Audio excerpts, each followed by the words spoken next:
suit We got jacket video on. of you dancing to Diddy. Oh yeah, Take that. Did he? Take that. He was going Skip it crazy, across the stage. He was going crazy at that point in time. Oh boy. Did he do the spin too? Yeah, he did. He did. No, He Mike did? was Okay. standing there. He couldn't spin. He would have ran into Mike and fell over. And fell over the rail. I just But want to know let's why y'all Oh, brothers I hear not dressed myself. up, man. This is 2026. Uh-huh. You know what I'm saying? I am dressed up. This is a huge occasion. No, What's the listen, occasion? What's the Brother occasion Hugh. here? you are absolutely right. It is absolutely a huge occasion because the last time you all saw the Wrestling Wrealm was in 2025, but it is officially 2026, and we are here for a very, very, very special moment because we are here to celebrate 15 years of the Wrestling Wrealm.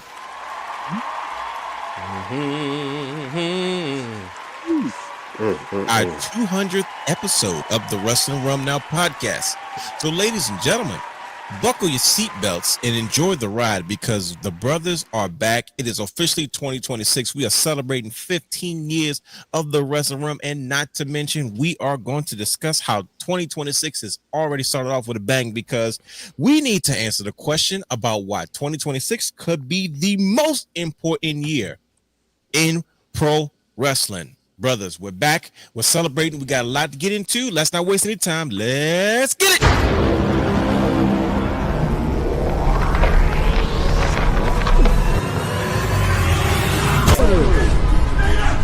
Houston, we have a problem.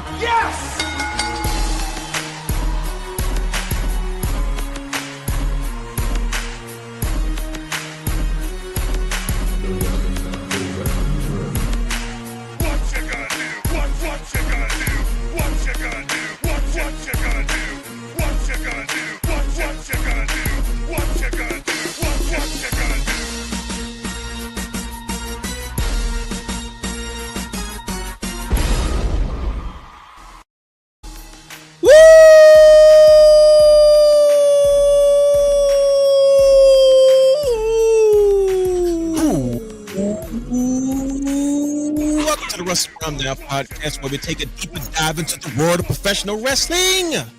Now, I am your host, yours truly, the big man, the realness, the real Dwayne Allen, as is in the building. And he is your host, not just any producer, but the super producer. Brother Hugh has the third A to the A to the S, T to the H to the E, 3 to the R to the D is in the building. And he is your host, not just any guy, but the Belt King, Brandon the Guy is in the building. And he is your host, the man, the myth, the legend. And I'm not sure he's still a heel, but we'll just say so for now. Still in 2026, the founder, the creator of the Wrestling Wrealm. And still, I'll say it, Mr. Steal Your Goddamn Show. Brian H. Waters is in the building, brothers. Ladies, we're not going to waste any goddamn time.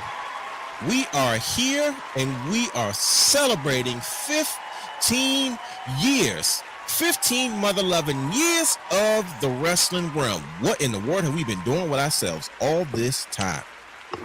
This is insane. 15 years. Can you guys believe that it's even come down to this point? 15 years of the Wrestling Wrealm. What in the world? What in the world have we been doing all this time?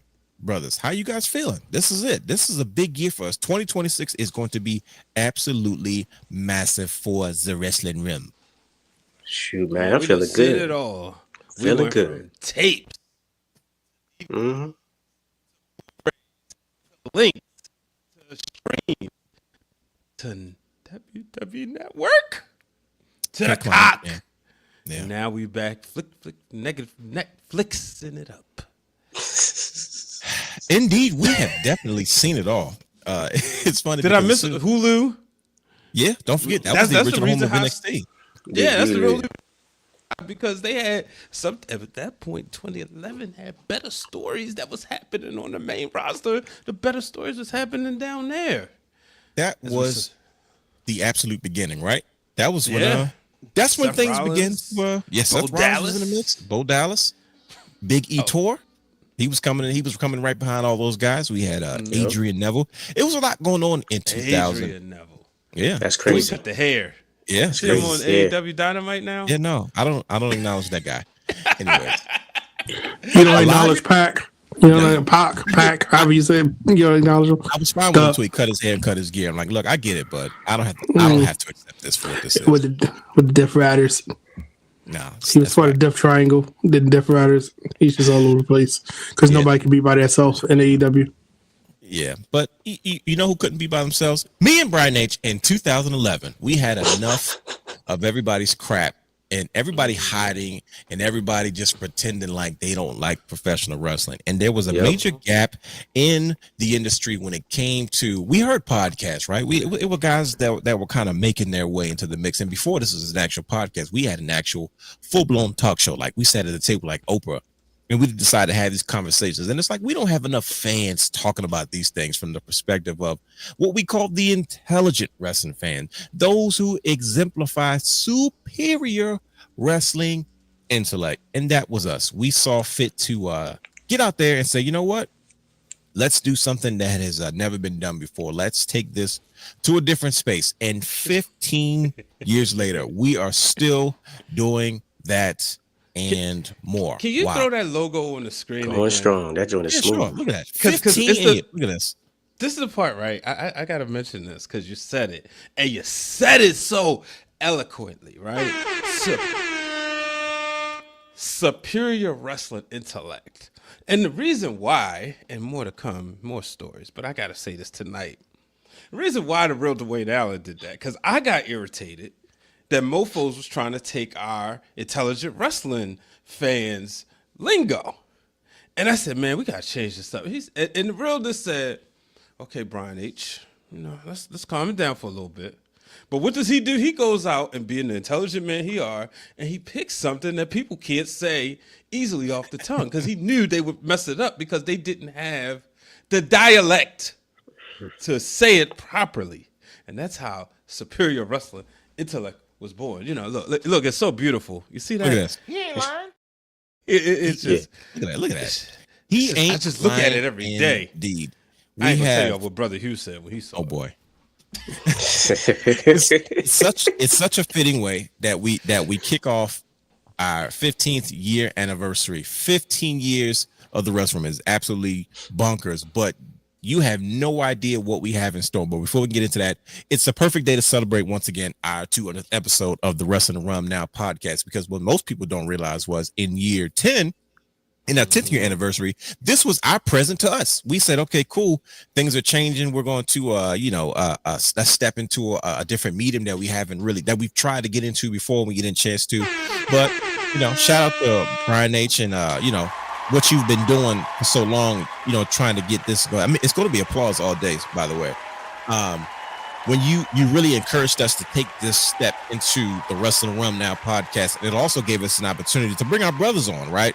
We got a chance to bring in Brother Hugh, and then not too long after that, we got a chance to bring in Brother Guy.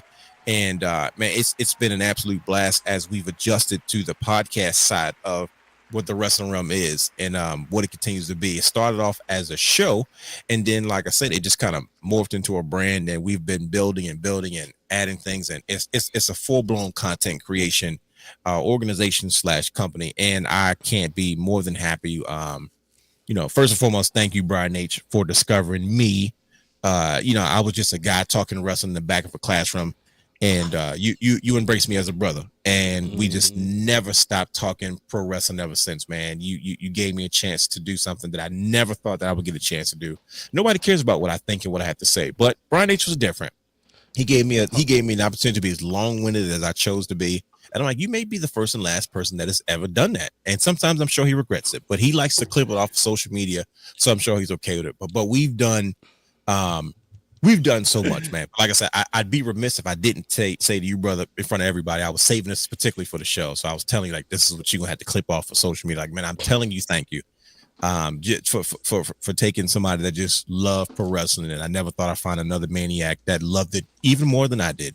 And will bring me into the fold and give me an opportunity to have this platform to do what I do. And man, we're just getting started. But I'd be remiss if I didn't say thank you, brother. I appreciate you. You gave me a lot of confidence to do things that I never thought I could do. And I've done all that and more. And with this, we're going to, let me make it, look at Brother Hugh. He is terrible, bro. Him and his jacket. He looks like he's coaching a basketball game right now. Right. But this is This is that 2000 Brian H. Waters. It's definitely that anniversary. That anniversary suit jacket for Eddie Williams and the Family Connection. Brian H. on the drums, man. But I told you I was gonna get your butt back for early. It was a receipt coming, and he knew it. Yeah, and listen, even to me thanking you, Brian H., I got pulled into it. I apologize. But man, it's been an amazing ride. We've gone places, we've done things, and I'm telling you, for 2026, we are going to spend all these years reminiscing, taking a look back, doing a retrospective. We have so much content coming. There's so much in the books. We haven't been heavy in production in the last couple of years, but best believe this is going to be that year where we're coming like full force. Like the train has already taken off. We have already stepped into pre-production. That's the conversations have been had already. Now we're in the process of logistics and creating new things. There's a couple of things that we have in the works. Let me see.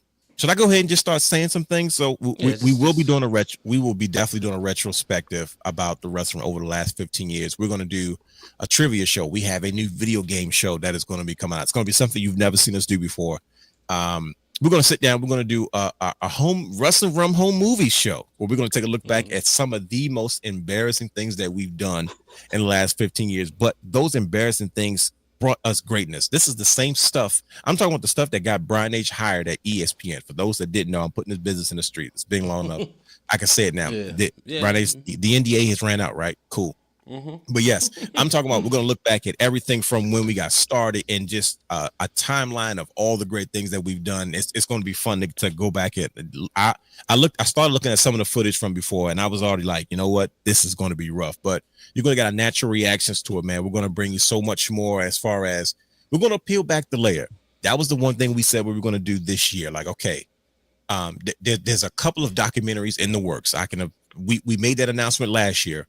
They're moving forward now. They're in production, not pre-production. They're in production right now. We're literally shooting multiple documentaries right now. They're not all coming out this year, but the process has gotten started. But there will be some vlogs and some behind the scenes content as we expand to TikTok and Twitch and other areas, but also just to see kind of where we come from and some of the things that we're doing. So I've always been private. I've always been very, very guarded when it comes to who the realness is outside of this space. But this is the year we're going to, like I said, we're going to definitely pull things back and just show you a little bit more about ourselves. Me, definitely in particular. Brian H. has always been open book, but this is definitely the year you're going to learn some things about that.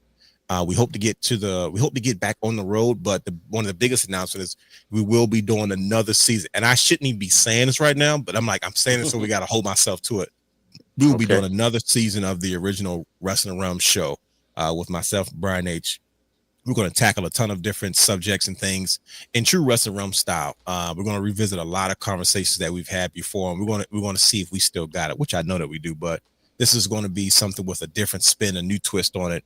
I'm telling you, 2026 is going to be one of those years. And I know Brian H. has some stuff that he wants to get into. But before we kind of kick off 2026 in this 15 years of Wrestling Wrealm celebration, just for a quick moment, if you're not comprehending what I'm saying, or you hear it and you appreciate it, just take a quick moment to take a look back at some of the stuff that we're going to be taking a look at. This is Wrestling Wrealm over the last 15 years. So buck your seatbelt. This is a preview of what you're going to probably see over this entire year as we take a look back at 15 years of us actually doing this. So take a quick look.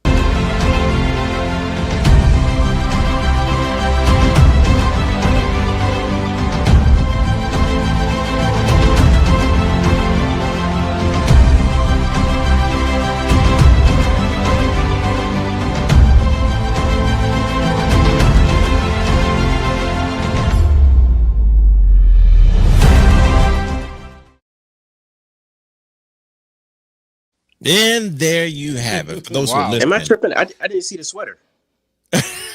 I know you saw the sweater. Yeah. We will be uploading that quick video. It's just a quick couple of seconds. Just a quick recap of just a snippet of all the things that we've done and all the stuff we're going to talk about and celebrate throughout this year. I'm telling you, it's going to be absolutely nuts. I know I'm saying this now because you're like, oh, that's nice, that's cool. But when you see it, when it really comes to life, you're gonna be like, oh, these guys are not playing. So we appreciate you all for sticking with us for all these years, and we want you to go along with us on this ride because it's going to be a fun one.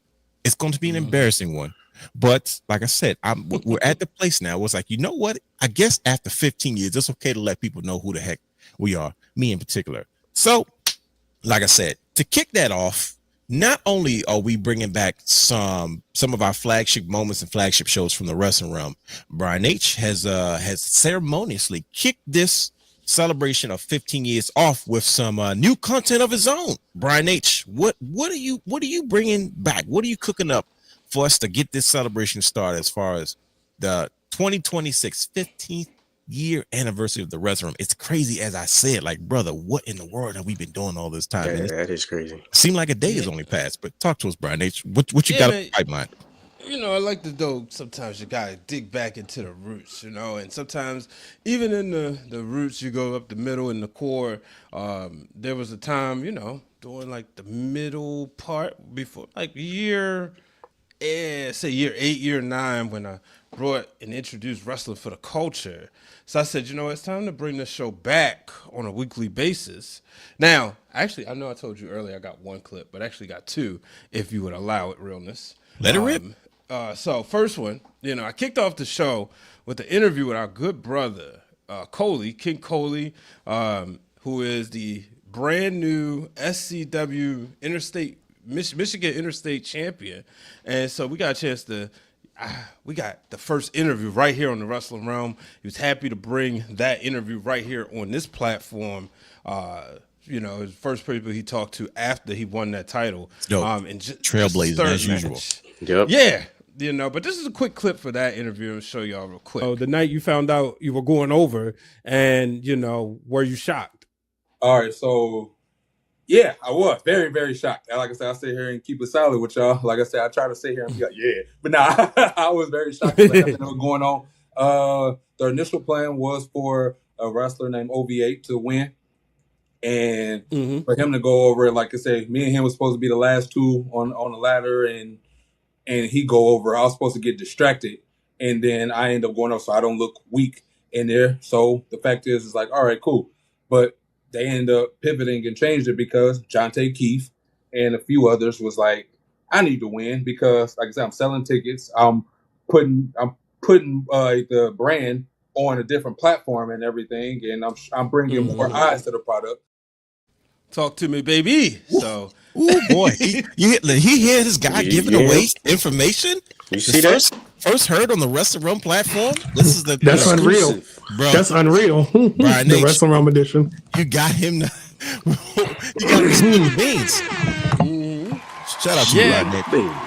Hey man, you know, look, you know, we started this. And I always enjoyed the craft of journalism. So you'd be like, look, I'm ahead of the production. You go do that journalism. Oh, you did a lot of interviews, brother. I saw a lot of footage, by the way, that the people will definitely see of your many interviews that you've done and your many polo shirts and wrestling teams, by the way. All the polo shirts. Hey, man. The Bluetooth. Hey, you know, some of them, Bro, you know. hat to the side of everything. Right. And some of them I had to take down. Jessica Carr. You know, Yikes. It's like, hey, she got signed, but she kind of went off the rails in the heated battle with her and Amber Rodriguez at the time. This is the type of stuff that would happen right here on this channel. That was 2013, and it was like, you know, I got the message of putting it out there. Hey, buddy, you know, I gotta kind of get this to come down, so you know, mess up nobody and their money. But the thing that I'm looking forward to, I talked about Wrestling for the Culture, so that's the interview side, and I'm gonna put it out there. You know, Cody Rhodes inspired a lot of people when he hit the Indies. With the pen, and he wrote a list. So I got a list. I'm not putting my list on social media though, but I got a list, and you know, if I can do that, there will be some dreams accomplished.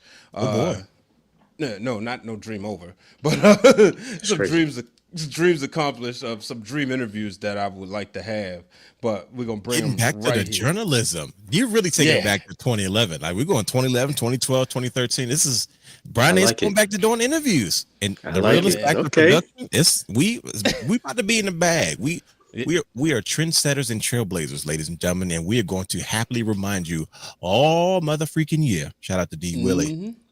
Exactly. And one of the things I do love that you'll be getting, which I'm like I said, I'm gonna be trying to do this on a weekly basis, to the point where I can get and hit the pavement with the indies, is covering what's happening with the people of the culture. So here's a quick clip. I'm gonna go through a couple things in this clip of some things that you can kind of expect from Wrestling for the Culture every week. Willow Nightingale will be a Hall of Famer. She has crowd connection. And, you know, quite frankly, I would like to see her cross over and be in some TV shows. Doesn't Willow Nightingale look like she would do Disney very well? I was looking online and I saw Dante Khalifa won the inaugural collective championship, part of the Hustle Collective. So shout out to him. You know, as I put this show together, it's definitely, you know, I'm just obviously talking about it, but you know, before, when I was doing this, Black Wrestling Alliance and the homies, of course, at the Black Wrestling Pod, I got a lot of information. I always source them, so I'm always going to share my sources right here on this show, especially where I get the information from. And Dr. D would always send me stuff. He would send me paragraphs and pages of content for Wrestling for the Culture, because I want to make sure we are talking about these people. So yeah, that really allowed me during that time to really, you know, get to know more wrestlers. You know, that's how a Willow Nightingale became on my radar. Layla Gray, who's been on this platform, coming from the Wrestling for the Culture brand. You know, even people like Wes Lee, people, you know, like that former AEW world champion. I would say people like, you know, covering people like Swerve, like Keith Lee, you know, right here. And then, like I said, even Roxanne Perez, you know, one of the highest rated interviews now. One of the things that, just to kind of peel back the curtain a little bit, one of the things I learned too. Just like Cola, go ahead. Do it, yeah. Peel back the curtain, just like Cola. I was going to say, like, you know, when I was doing these interviews, right, I noticed, like, okay, they would be fair at that time, but then all of a sudden I look at the Roxanne interview, I'm like, oh wow, this is 4 or 5 digits. You know, people get signed to WWE, people go back and like, oh, this, that, and the other. But it's also building connection. You know what I mean? I go meet Roxanne in LA for the first time, WrestleMania weekend. She sees Krista B. Krista B's like calling my name, and then she goes, oh yeah, I remember him. You know, he interviewed me when I was just started. So getting back to the roots of it, and that's one thing that, you know, when this thing started, we was at the indie shows, and being at the indie shows, you know, one, it gave us a chance to watch wrestling together, laugh, and then, you know, the real Dwayne Allen was out there. Crab pretzels. Yeah, eating crab pretzels. He was getting recruited by Virgil. And, you know, he almost got his career started. But, you know, and that's one of the things I mentioned to Coley. I said, you know, the thing I'm happy to see him in the ring, I said, well, me and Dwayne started this. We doing promos like, I got scoliosis. Realness says he's too skinny. So we was like, you know what? We ain't going to get in the ring. We just going to have fun with it. I said, but you went out there. You did it. So you got supporters for life. Just like our guy, Charlie Speed, Victor Atlas. Yes. You know, which Big Victor. Yep. Can't wait to get him on one of these shows. Yeah, that's going to be lit. Yeah, because we was having the three of us was having Wrestling Wrealm shows at Best Buy on the job, on the clock, and somebody else's dollar, and I'm not ashamed. There's somebody like, hold on, we'll get to you in a minute with that TV. I got to finish this conversation. Even shout out to the dude Carlos. That's bad customer service. I'm sorry. Are you buying right now? I just want to see. Okay, one moment, please. Continue, fellas. And guess what? The realness. See, that's why he had Sheamus mad at him. We had a manager that looked like Sheamus, and see, he couldn't intimidate the realness. So he was like, "Oh man, I can't get to this guy." It was so bad. A customer looked at me and said, "Why is he over you like that? Do you want me to be your mother today and give him a piece?" Like, she was offended. I was like, "Nah, he's trying." I said it right in front of him. I said, "He's trying to intimidate me, but he's not. It's not working." She was like, "Okay, I'm not okay with it." Like, that's how bad it was. So I don't know who Lobster Head thought he was thinking. Sheamus. The I funniest hope he's thing watching was- this, you bastard. Dang, you going Cool crazy. now. You know how it is. People get cool when you ain't got to work with them no more. Nope. Still got heat, bro. Nah, I feel you. Hey, he look, cool you now know what 'cause I he see told y'all you? got motion. Still got heat, buddy. I said I'll never stop your heat. I did it that one time. Did it one time, and It's the only regret I have in life. I cut the promo of my life, fellas, at the original in the first year. Cut on one of Brian H's peoples that tried to scam us because he thought he was smarter than us because he wore a suit and he had business and all that kind of stuff.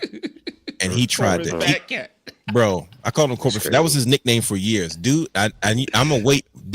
We have a show coming, ladies and gentlemen, where I'm going to tell these stories openly, and I'm just going to say names, and it's going to be very drink champs like. We don't drink, so it's going to be a lot of sparkling beverages though.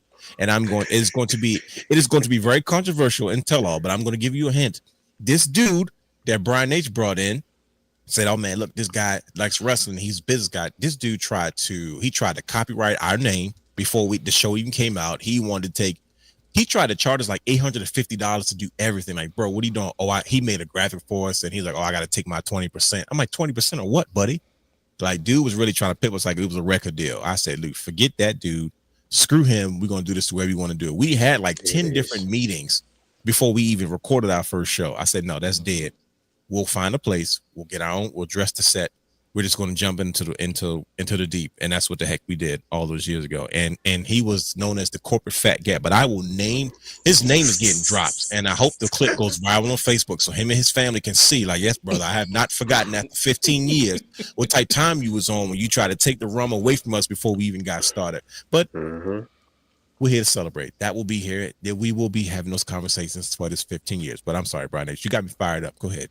I'm sorry. Yes. Yeah. You know what? does. I'm gonna tell you. I might have messed up. Cause I'm almost sure you messed up. I watched the documentary.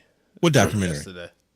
A 6-part documentary Uh-oh. on Netflix. Was it The Last Dance? Okay. Better. Yikes. What was better than The Last Dance? Come on now, you know me. What do you think I think was better than The Last Dance? That's on Netflix. Something wrestling related. Vince McMahon. Oh, I forgot. My God.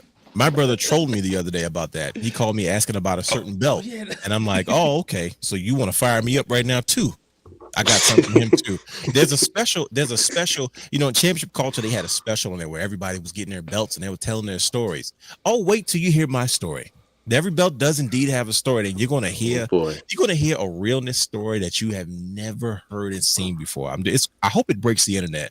I hope by the time I'm done this video against my brother, the Bob, that siblings around the world start calling out their brothers and sisters for the crap they put them through during their wrestling fandom. I'm sorry. I'm going off on a tangent. It's been 15 years. Back to the regular schedule program. Brian, let's go ahead. I'm sorry.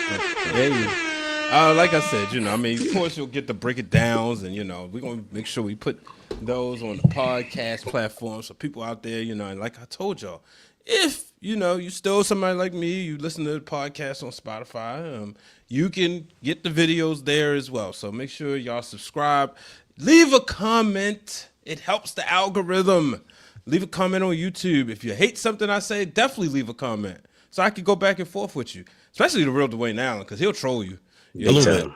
Yeah, if you don't like the belts the Championship Culture is presenting, and they showing you the goodness gracious of the looks of it, jump in the comments.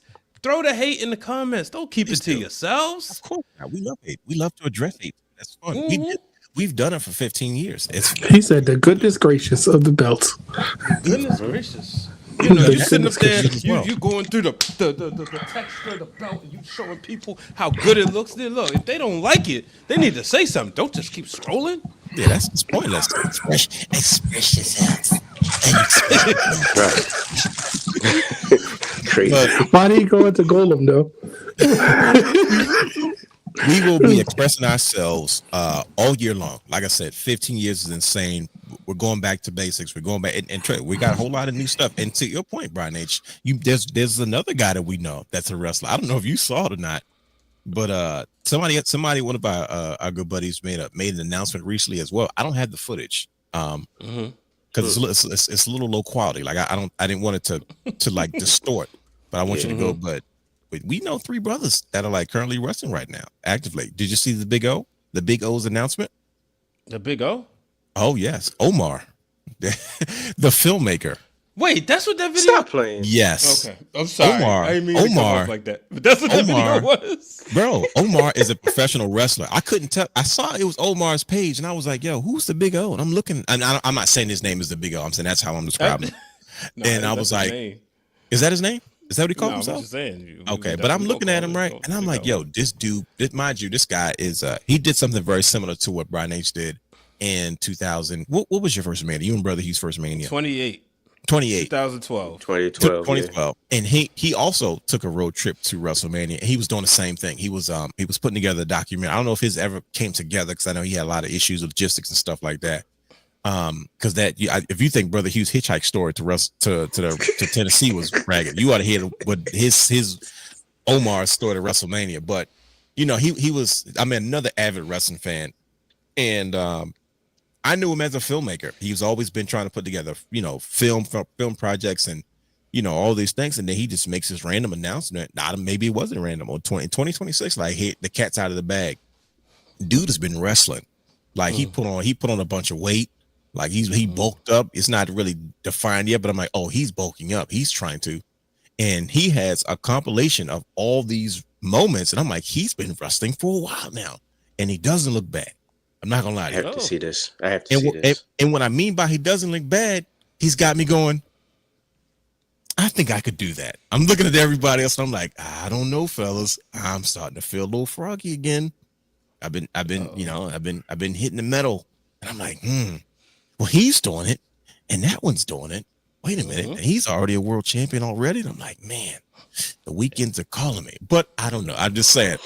It was one of the biggest shocks in the world. I was like, Omar's wrestling right now. He's a filmmaker. No, that man is crazy. Please go back and watch it. He is professional wrestler. Man, I know 3 people. I know him, and I know him. I'm like, these guys don't got gear. I could design my own gear. I'm just the wheels. It's your turn. It's your turn, man. Listen to me. I'm looking around. I got in the ring. I did the referee spot. I did the heel turn, low blow spot. It's your turn. You gotta go further. You younger than me, so actually I was your age when I did it. So yeah, well, not by that much. Listen to me. 15 years of all this stuff. Who knows? I might turn into a professional wrestler just on the weekends. Nobody's even gonna know it, but it's okay. You know what's gonna happen? What's that? I mean, look, what's that guy named BDE who ended up, because they not picking up people no more from the schools. It's the influencers. It's the podcasters. I mean, I think you could do better than Sean Ross Sapp. You look better than him. I think you can You can get more over than Dave LaGreca. You're funnier than him.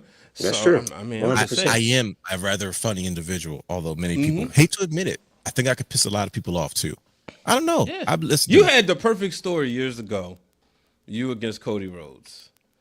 When Cody Rhodes couldn't get over yet.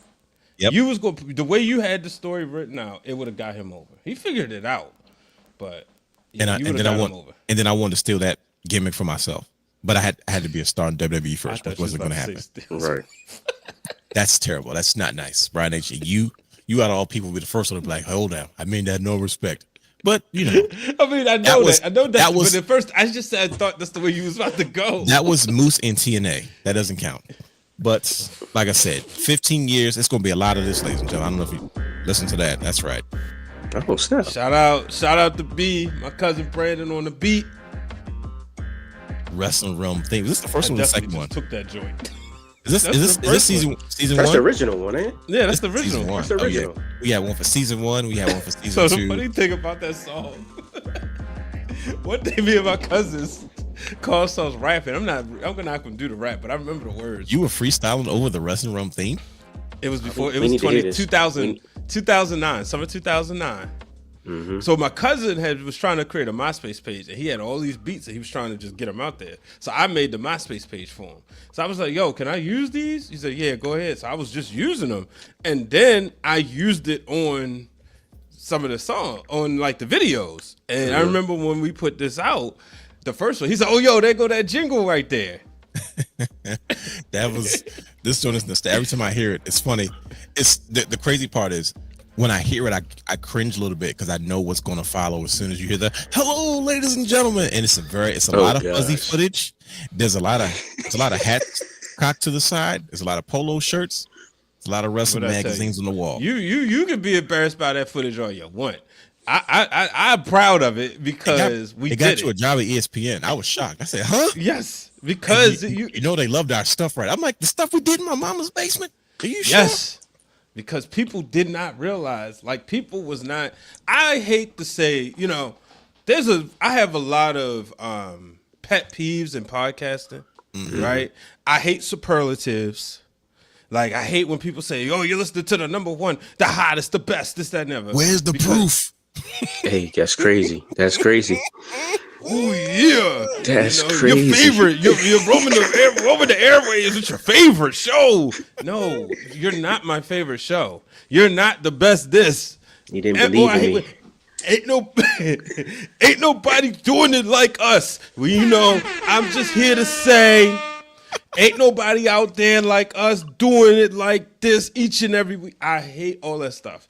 But what I can say was, we had the testicular fortitude to say, okay, we're going to go after this. We're going to do this. When we put together the little car ride thing, I did not know what the realness was saying. He was just like, time it, cut, write this time code down. Okay, write that time code down. I'm like, golly, all right. But I knew his work ethic, and I said, all right. And then I get home, and I'm putting it, I said, oh, this is what he was seeing.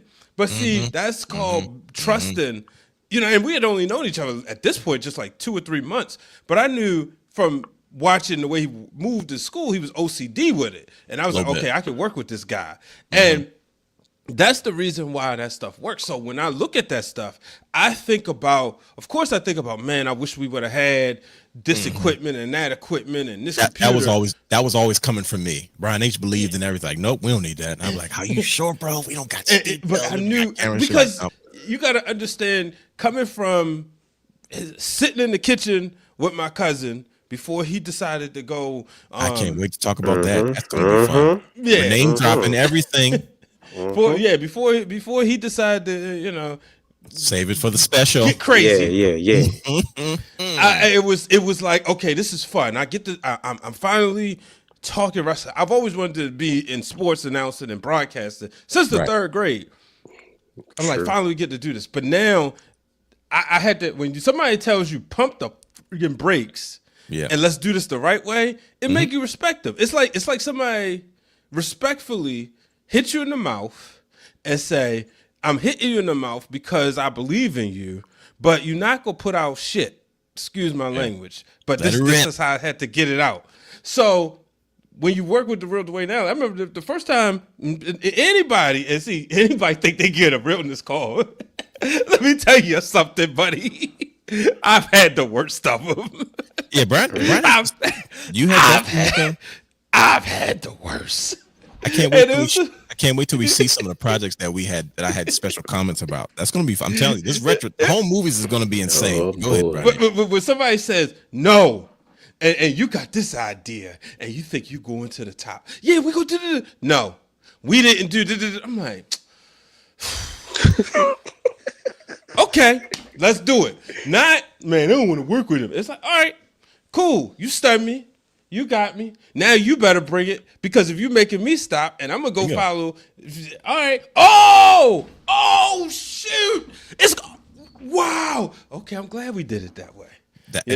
It was that way for 15 years. I was on the phone with Brother Guy the other day, and I was telling him, like, man, look, sometimes when we had those production conversations, they're a little raw, because it's like, it's nothing personal. It's like, yo, it's got to be, we got to squeeze as much orange juice from out the orange as much as possible, because we got to drink, we're dehydrated, and we need this juice. And if we don't do this the right way, we're not going to get the most out of this orange that we have. I watch you. I know it seems like I'm giving away all the stories, but this is just not even half. This is not even covering it. This, and people are barely listening to this. But when they see it, it's going to blow people's minds. I watch you tell somebody. This is never good. I watch you tell somebody who would take excuses for maybe some of their shortcomings. Okay. Yeah. And it was allowed from other people. And I watched you challenge them in college and watch them overcome because you challenged them and didn't do the work for them. You said, you want a job in this field, you got to do this. And that person did it, and it was like, oh, I can do this. There you go. So it was like, okay. And that's why, ladies and gentlemen, he's my kid's godfather. Because if I, accidentally exit this world, I know he got him. I'm going to do right by the children, in case you guys 100%. And 100%. Yeah, it's one of those things, and not to mention Brian H is the only person that can actually deal with me in these areas that we've had to we've been around each other for. It's not many people that's still around. It's like, yeah, that's fine. He's the only one that can put it with it. So outside of you brothers, it ain't too many others. It's outside of my loved ones and stuff, but there's a certain chemistry when it comes to working. You can't excuse the work. You can't skip it, right? You got to do the work. I'm one of those do the work kind of guys. It's just the way that I am. It's the way I'm going to be. If you don't like it, it's okay, because not everybody's that way. But with that being said, I'm going to go off and do the work. And you can watch me do it and enjoy the work that I put out once I'm done. I've always been mad. Mm-hmm. And Brian has always been one of those guys. And Brother Hugh was there. He used to always be like, he was always down for any and everything. You know what I mean? That was one of the things when we brought in Brother Hugh and Brother Guy. They were always there in these spaces. You know what I mean? Like Brother Guy was there, who'd be in and out because he was getting his career. His career was just getting started, and he was navigating through that. And he was in and out. He was in town and out of town. But a lot of those times, and a lot of stuff that we're going to review and see that like you don't see Brother Hugh in front of the camera, but he most definitely was there. And I remember when we first started the podcast and trying to get him on here for so long. And then when he finally just like, all right, I'm here to stay. I'm comfortable. I'm ready to do this. It's that brought us to that was 2020. Around that time. So it's you see the evolution of how we've worked and how we've worked together. And like I said, we're going to spend all year going over all these great moments. And not to mention that we're going to create much more, many more moments to come. Like I said, we really are just scratching the surface. And I'm fired up when people don't hire me or I'm not qualified for things. I have to go out and show people these things, and I'm back in my production bag, and I'm angry. Plus, I got I was just now follow that. So I tell people all the time, I'm a tough act to follow. My hands are blessed. It's not my fault, but it is what it is. Nobody listens, and it's fine. But you're going to listen to me for the next 25 and a half minutes because I appreciate you all.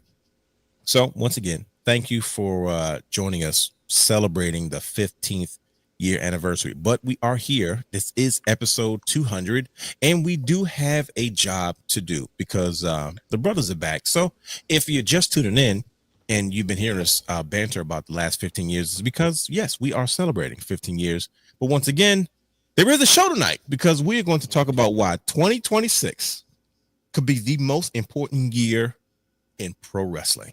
We're going to get into all of that and more. So, brothers, let's do this. Let's jump right into 2026. We have already started this year off with a bang. We noticed that there were some things changing at the end of 2025. There was some speculations going on, but we knew like, hey, there's no way for us to know the impact that 2026 was going to have on the industry as fans, all the above. And I think that 2026 is a reset year for a lot of people. So we are going to talk about WWE. We're going to talk about a little bit of AEW. We're going to talk about a little bit of TNA. We're going to talk about New Japan Pro Wrestling because it seems to be this movement of, hey, everybody's hitting the start over button. And from what I've seen so far, I'm happy about. But let's not waste any time. Good brothers, we are here. We have got a massive amount of call-ups, right? To Raw, to SmackDown. We know Raw's been pretty okay. They just came off their 1 year anniversary on Netflix, the Stranger Things special. No Chris Jericho, sorry, brother guy. But we did get privy to a few call-ups, right? Javon Evans has made his way to Raw. I'm not sure where they said that Jordynne Grace has landed, but she's kind of made it clear I'm a free agent. I'm looking for my space. She's on SmackDown. So she's on SmackDown, right? So is it official? Yep. Okay. That's what the reports are saying. It's official, like okay. Adam Pearce. Okay. And then we got Trick Willie. Trick Willie showed up. Trick Williams pulled up in his lemon pepper steppers, which I thought was a hilarious line. Yes. And he has made his presence felt already on SmackDown, right? I know for the last couple of months, well, not, I don't know if it's been that long, but there's been some banter like, man, SmackDown's been down, and it has been, of course, Triple H making us wait. I think he always knew, like, look, let's let what's here dry out. It's because we're about to hit the reset button with a lot of things and these NXT call-ups. And then most recently, Oba Femi in dramatic fashion. I mean, pure Shakespeare, brother. Hugh shared it to the group text of him standing in the middle of the ring in a silhouette. All darkness, one spotlight. He does a signature pose, which I love. It's very intimidating. It's very cultural to his native land, which is beautiful. And then it goes black and it comes on again in the NXT championship. Is in the ring. And as Ava is kind of letting some, I guess, talking to some of the WWE ID and Evolve wrestlers, like, look, man, a lot of our talent have gotten called up to the main roster. As I told Brian H the other day, that's the next generation of black excellence. And they were like, look, there's going to be space. There's going to be opportunities for NXT call-ups now. And then Robert Stone bursts through the door and says, Ava, I don't know if you paid attention. Did you see what Oba just did in the ring? She's like, what are you talking about? And then she looks over and literally all you see is the NXT ring, the NXT championship in the center of the ring. And the show kind of goes off. And I was like, oh, wow. That's how you have a dominant champion decides, okay, I lay this down. It's time for me to conquer new land because I am the ruler. Oba Femi. I like Oba Femi a lot. But how are we feeling, brothers? It's 2026. It's a new year. It's already started off with a bang. We have quite a few other things to get into as far as 2026 is concerned. But first of all, how are you guys feeling about just the shakeups already? We're only a few days into 2026. And it seems like there's a major shift about to happen in pro wrestling. Am I tripping or do you guys feel it as well? Oh, it's definitely there for sure. You know what I mean? I'm here for it. We've been waiting for it. Like you said, it's been kind of dry for a while now. But the fact that we have these superstars coming up, your Trick Williams, your Oba Femi's, Jordynne Grace, we've been waiting for her to do something since she got here, right? But the one thing I do like is that not everybody has to have the NXT championship or major championship on that brand to solidify themselves as a superstar that can go to the main roster and produce. Exactly, right. So, I mean, I'm looking forward to it. It's still early, but come on, the people we have up here now, Pure Money, they're moving to the new generation, new blood up on the roster. We talked about it not too long ago, a couple months ago, when we was talking about all of the top players are old as hell. They're 40 plus, right? Yep. Yeah. You only had maybe 5 more years of these guys, maybe. Oh, yeah. And probably not even full time. Exactly. So now you have your new wave of top guys and gals that are coming up now, getting their feet wet, and you're just gonna keep pushing on to the future. Okay, and I like Punk can't work. Keep working that long at the top. Yeah, right. He's gonna need some fresh legs to get in the ring with. That's true. And here's the thing that we didn't even consider: those NXT call-ups from 2025, they were there, and now I understand why they were there, because you had to make sure you were making room for them. So how Triple H books, you know how we rotate stars in and out. Now he can fully rotate, because the first thing I saw when Trick came up, I said, oh, we're going to get NXT 3.0 because Trick, Mello, and Ilyanov all in the same space. I said, that's a mid-card feud beyond belief that can translate to a world title at any given time. So, yes, I was kind of salty that Mello was there and he was doing nothing. But now you see it's starting to get hot. They just had to figure him out. I know he was going to hate when I say this. We know come Queen of the Ring, Lash Legend and his girlfriend going to implode. And that's going to make Lash Legend into the stratosphere because she's creeping there. But now we got these things where it's like, it's making sense now. It's going to show you that, yes, that's why certain people were there, because Julia and Jordynne Grace are probably going to start headlining SmackDown for that United States title. Or Jordynne Grace and oh my God, Jade. They could be a headliner on SmackDown. They don't have to headline a pay-per-view. They could be just as important on SmackDown and be the main event and get that push now, because it's a reason. Like Damian Priest and Aleister Black, they filled that role quite nicely. Yeah, you don't have to be on a PLE because you only got 4 spots on that PLE, but you could. I mean, think about it. We could have a PLE with a United States women match. It doesn't have to be the men's championship. And you still got other people still lurking around that still could slide in and slide out, even if people start to disappear. Now you got something to do for everybody, to the point, okay, how do we make this just as special when they were in NXT, but now let the world see it because Trick Williams is a former world champion, whether we want to acknowledge it or not, and he's on the main roster. I can't wait till they say he's a former TNA champion. I can't wait till they start name dropping that because it's going to make him feel like he's more important, and this is why it's a big deal that he's there. Yeah, I can't wait for the when he came. I must say he's already been saying it. They already been making. Oh, did they say? Okay, I must have missed it because I was listening. They did. He said I'm going after Cody two-time Rhodes. NXT, TNA champ. Yeah. Okay, I missed it, so I said correctly, but I'm like, that's going to make him a bigger deal because he carried TNA for most of 2025. Kinda. Yeah. So- The crazy part is like I think they kind of miss him a little bit. I was like, dang, I didn't realize he had that much of an effect on it. First, I was like, oh, give somebody else a chance. Now I'm like, Who's somebody else? Like, yeah, they got it. We'll get to TNA. We're going to talk about TNA. We're going to talk about TNA and what they had to come, especially with their live deal. So, brother, you saved that thought. But yeah, man. How about you, Brian H? How you feel about 2026 so far, especially with all these NXT call-ups? This newfound blood to the main roster, injecting some new energy. Man, I'm so happy to see Shawn Michaels' kids doing well. You know, That's the new term. Yeah, Shawn Michaels' kids, man. You know, because this feels like his first class. Like Braun Breaker and Mello seemed like they were kind of like a mix between the Triple H and Terry Taylor. Shawn Michaels. Yeah. Terry Taylor's another one Because he was part of that transition. Yeah. And so it feels like, now we got HBK's kids. You know, I love the fact that Trick Williams had the side mission with TNA because both parties benefited. Like, Bingo. I remember, was it last summer after it was like right when the time he lost the title. It's, oh man, we was trying to put him in wrestling. I'm like, bro, Yeah, I remember that. Oh, we was still thinking the Bloodline story. We were still thinking like Jacob Fatu getting used to him being around and him kind of establishing himself as a top guy. The mid card was, Say quickly.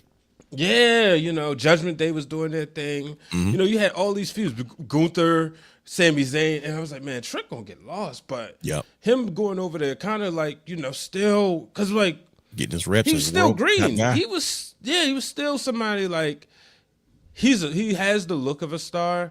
He's a former athlete, but he ain't been wrestling as long as a Carmelo Hayes. So I was happy he was able to get that side mission. Jordynne Grace, I mean, I've always felt Jordynne Grace was somebody that too dominant in NXT. Yeah, if you wanted to put her right on Raw or SmackDown, fine. But I was always happy that she was in NXT to add the star power to that women's division. Yeah. It also exposed the WWE audience to it that may not have been familiar with her at the Royal Rumble. So and she's always been like, it's always gonna be me and Brother Hugh, I don't know if Brother Hugh feels the same exact way, but I'm always gonna have a special like love for everybody we share a locker room with during the WSU days. Shout out to Mercedes Martinez who announced that she'll be retiring this year. But to see Jordynne Grace go from being, we remember when she was just 5 wins undefeated before she wrestled Mercedes, make that transformation, a big mama pump, and just watch her just come out and just be a star. And now she's got the WWE touch on her. And, the wrestling was there, the ring presence, the star power, but now she has the aura. Yeah, she's and polished. she didn't have. Yeah, so it's like if you wanted to put her in a world title picture, you could put her in that. Not necessarily win it, but just like as a competitor, because she could stand up to Jade. Physically, but her presence, it's believable. There you go, Brother Hugh. It's definitely believable. Yeah, she's credible to her in some point that you're like, oh, I do want to see this, unlike anyone else. She's got the pedigree. She's got the history and the world title runs and stuff like that. Oh yeah, that they can talk about because there's a partnership now. So it's not like we can't mention it. Exactly, and then obviously, I mean, the young OG Javon Evans. He is everything. When you sit back. Nah, I ain't even gonna put that on. I don't even want. I'm gonna erase that thought I even had. When I see Javon Evans, I see somebody. I was about to give you a fresh one. Like that's everybody. It's like somebody's little brother just got a WWE contract, and you watch him. Like, bro, I remember when he was jumping off the couch in the living room. Yeah, now my little brother just got signed, living his dream. So the other night at Raw in the Barclay, he came through the suite, and this was about 20 minutes after his segment. And the moment he walked in there, I wish I would have had the video of him walking in there. The whole place lit up. It's like all of we was in the black suite, call that. It's like all the black content creators. Everybody lit up with crazy. You feel that energy. Yeah. Yeah, and and Ivy Now was with him, and she was like, kind of like, and he was like, "Yo, bring my homie over here, come on!" And then he was taking pictures of everybody, talking to everybody. Like, he's somebody you could tell, like, this is what he wanted to do. And what people may not know, his mama a preacher, so the boy is grounded. There you go. He's rooted. You know what I mean? You could tell you could tell he grateful. He says prayers every night, but watching him go out there, just seeing like. When Randy Orton told him, "Dude, you one of them ones," that's like it gets no better than that. Like it don't. Shawn Michaels did the same thing. Yeah, you remember that? Shawn Michaels did his interview in Vegas, and they asked him, "Hey, who do you see anybody that reminds you of you?" And he was like, "I'm like, did Shawn Michaels actually pick somebody that reminds him himself of? Because he's never done that before. Only person that's come close to that is maybe an AJ Styles, but that's never come out of his mouth, right?" When they asked him, "Hey, is there anybody here that reminds?" He's like, "I don't know if anybody's directly like me." He said, "But there's this kid named Javon Evans that is so talented. I dang near lost my mind. That's Shawn Michaels we talking about. You kidding me?" And see, and that's the thing. And that's the thing about Javon Evans. And I'm so glad that y'all all say this because I hope that in 2026, the conversation of, oh, he's got time, he's young, he's this, he's that. No, let him be it. He is it, and let him live in this moment and be it. Like, why do we have to keep hearing, oh, well, he got time, he got this? No, give him the ball, let him run with it. Because the thing is, we so stuck in the, oh, he got to be on the indie for 50 years and then comes to the main roster and then get everything. No, if he's doing it now because he studied for the last 15 years, he's been watching the good, the bad, and the ugly, and he knows that he's a student of the game, give him that. Let him be it. Like, stop the conversation that, oh, he's young, he got time. No, give him that. Let him be him. Let him be that guy. Strike while the iron's hot. Yeah, right. It's going to be absolutely insane, man. But with all these, I'm not going to get into Oba Femi. That's going to be a problem. Right. I'm trying to figure out. Well, he already a problem because what you see on social media, everybody all doing Thanksgiving and Christmas, all you saw was that daggone walk. No, I'm sorry, it was Christmas, the walk. Everybody like when Pizza did his walk. Now you're seeing everybody do that walk. On my way to this, on my way to that. I'm like, okay. I was on the In or Out sports debate with Drew Willingham on Sokoba Media because the struggle is real to be awesome. And shout out to D. Willie and his new workout. Happy birthday, brother. He's going to be. Is his birthday today? Yes, sir. Oh my goodness! Happy birthday, D. Willie. I didn't know that. Shout out to our brother Drew Willingham. It's his birthday. I didn't know that. Goodness gracious, let's do this. All right, that's all. YouTube's not gonna give us much. Right. Shout out to that. So, but he was talking about Oba Femi. I said, yeah, he's doing his usher walk. Like he reminds me of a church usher coming down, coming down the aisle. Yo, yeah, that's exactly what my daughter said. I said, here comes the usher walk, and he just. Yeah. But I'm not. We can do a whole show on Oba Femi. His presence, his ability. He's just getting started. Like he's not even trying this yet. But to infuse all this new talent to the main roster, I think especially to SmackDown in particular, is probably what a lot of fans have been asking for and been very impatient with Triple H about, Brian H. But like I said, we'll get into all that because not only was some young blood infused, we got a return. Now here's the thing. We've seen Zack Ryder return to WWE. And when I'll go back to his thing first. Oops. Add to the stage. There it is. So when he came back on SmackDown, first of all, Kit Wilson is a star now because of his music, because everybody loves for the first time since the CFO's record label wouldn't allow them to continue to make music for WWE. So whoever's responsible for the music actually made a decent song that people can actually remember and kick back to for whatever reason. I'm like, okay, shout out to you, Kit Wilson. I know what was the tag team they were part called? I forgot. Pretty deadly. Deadly. Yes, man, what you call it? They got to say people make their music. Austin Theory. We getting good music again. So I was like, yo, what in the world? But that's one thing. But when Zack Ryder's music came out there, then it changed, and you heard Always Ready and that downstate. Yeah, for Matt Cardona to return to WWE, you say, well, realness, what's the big deal about this? Now get in my soapbox. You're talking about somebody that's got cut in WWE in 2020, And for 5 or 6 years, they've reinvented themselves. They won over 35 championships on the Indies. And they came back for a spot in John Cena's tournament as Zack Ryder. And then for him to come back signed as Matt Cardona, you say, okay, well, what's the big deal? I say that is because we're in an era where you know how hard it is for anybody to come back under a different gimmick, under a new moniker. It's not the easiest thing to do. And for what he did to become he was probably the biggest independent draw for the last five years, going on 6 years. Outside of WWE, he was the only person to have a match literally on every promotion in the same year. He was on Ring of Honor. He was on AEW Dynamite with Edge, Adam Copeland, however you want to spin it. He was on NXT. He had a match. Then he had his match on SmackDown. They're like, this is something that will never be replicated again because of, once again, how much work this guy put into the sacrifices he made to really, really do the work. I mean, he did everything. He did promos. He reinvented himself. He even did his own episode of WWE Unreal. And his partner, his brother, kind of similar to us. And, what we doing, somebody came up in the industry with him and said, man, this guy's determination has got to be something that's willing to be studied.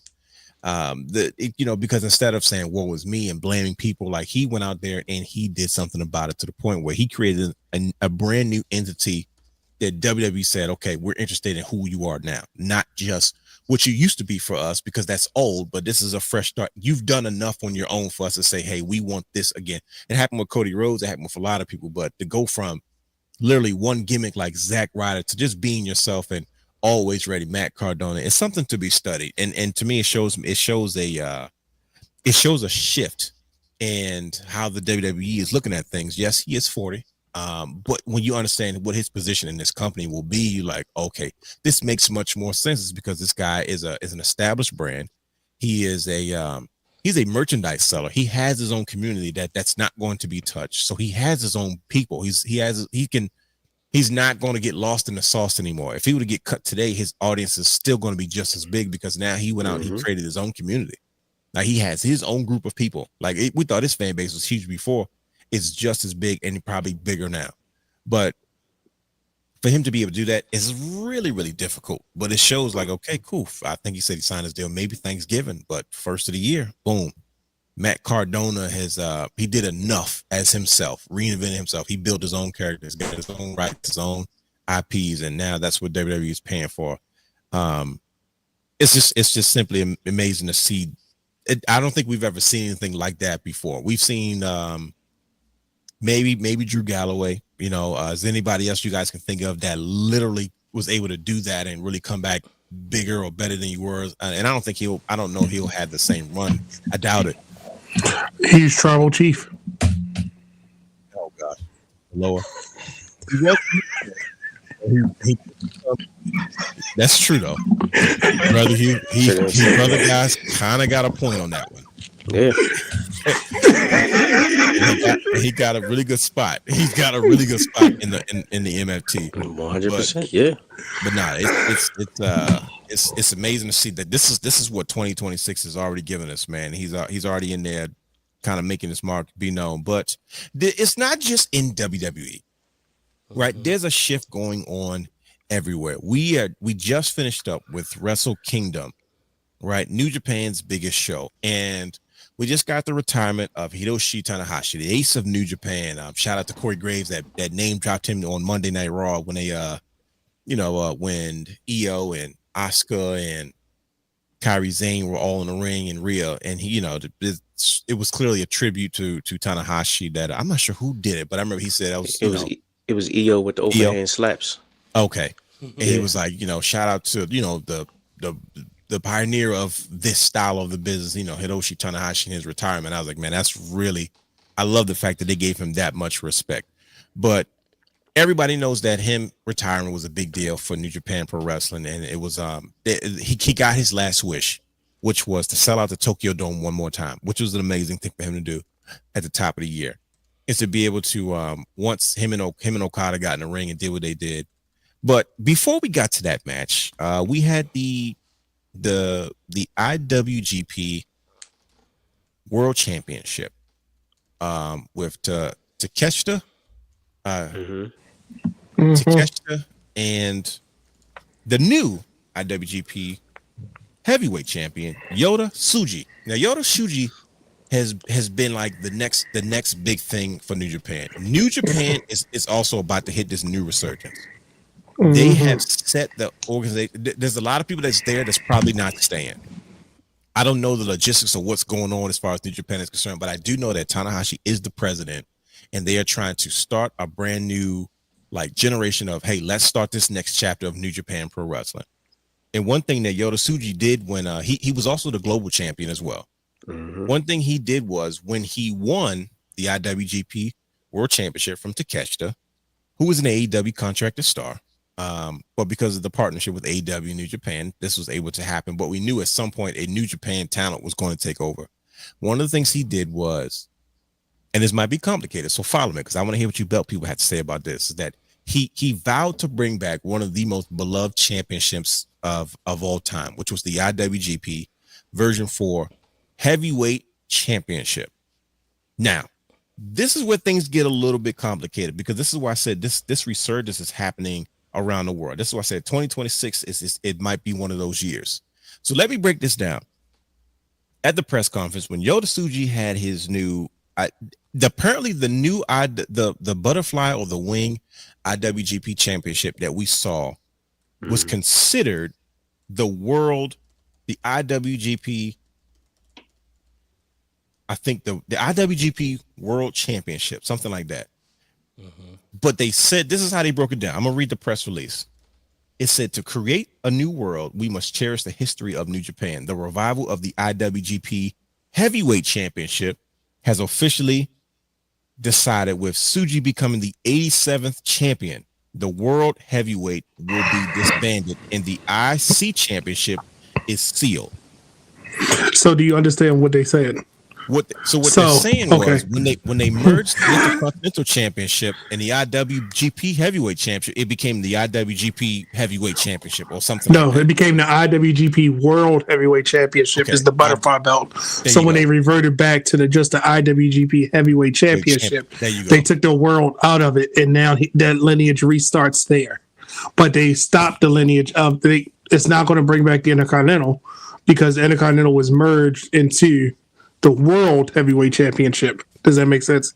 I know it's confusing. So now they're back to just so basically AJ Styles and Omega, they are now attached to that belt. They weren't attached to the butterfly belt. The butterfly belt was a new lineage. Right. And I don't know if anybody knew that before. But you know Japanese folks, they're gonna add some sauce to it. You know what I mean? They're gonna make sure it's not. They're not just like, oh, we're gonna switch the belts out because we like this one better. No, there's something to it. They take their history very, very seriously.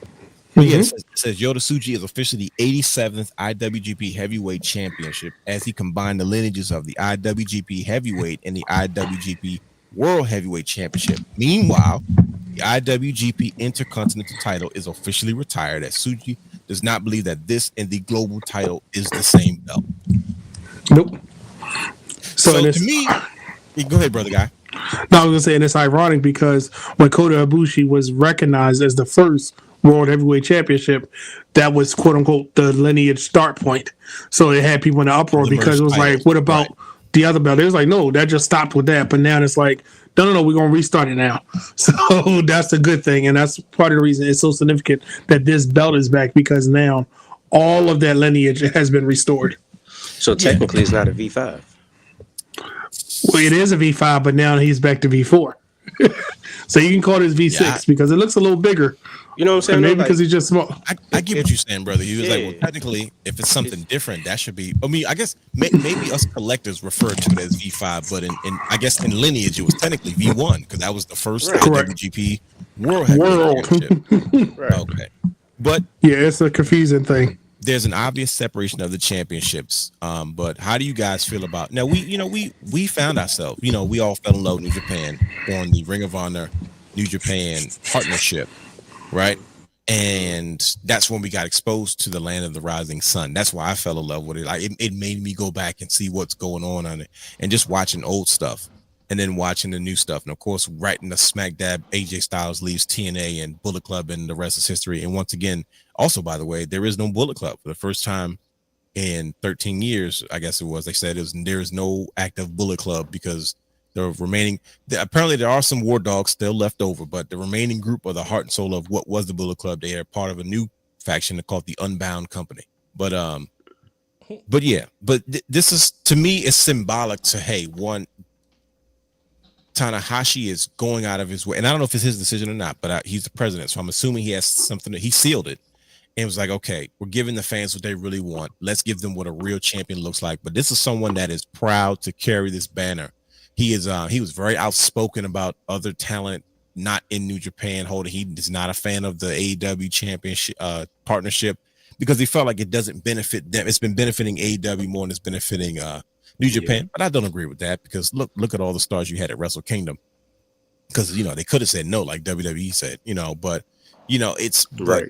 But, the fact that they're going back to like, we're going to really build homegrown talent. And do you guys think that with Tanahashi as president, kind of having the heart and soul of New Japan now in the executive space to help make these decisions, to help guide New Japan pro wrestling into its next chapter? Do you think we can still fall in love with new talent and new characters, in New Japan, as some of our favorites have kind of started to move on and kind of made it clear that, this is new around here and we're not really here for it. It's just, we want to move on.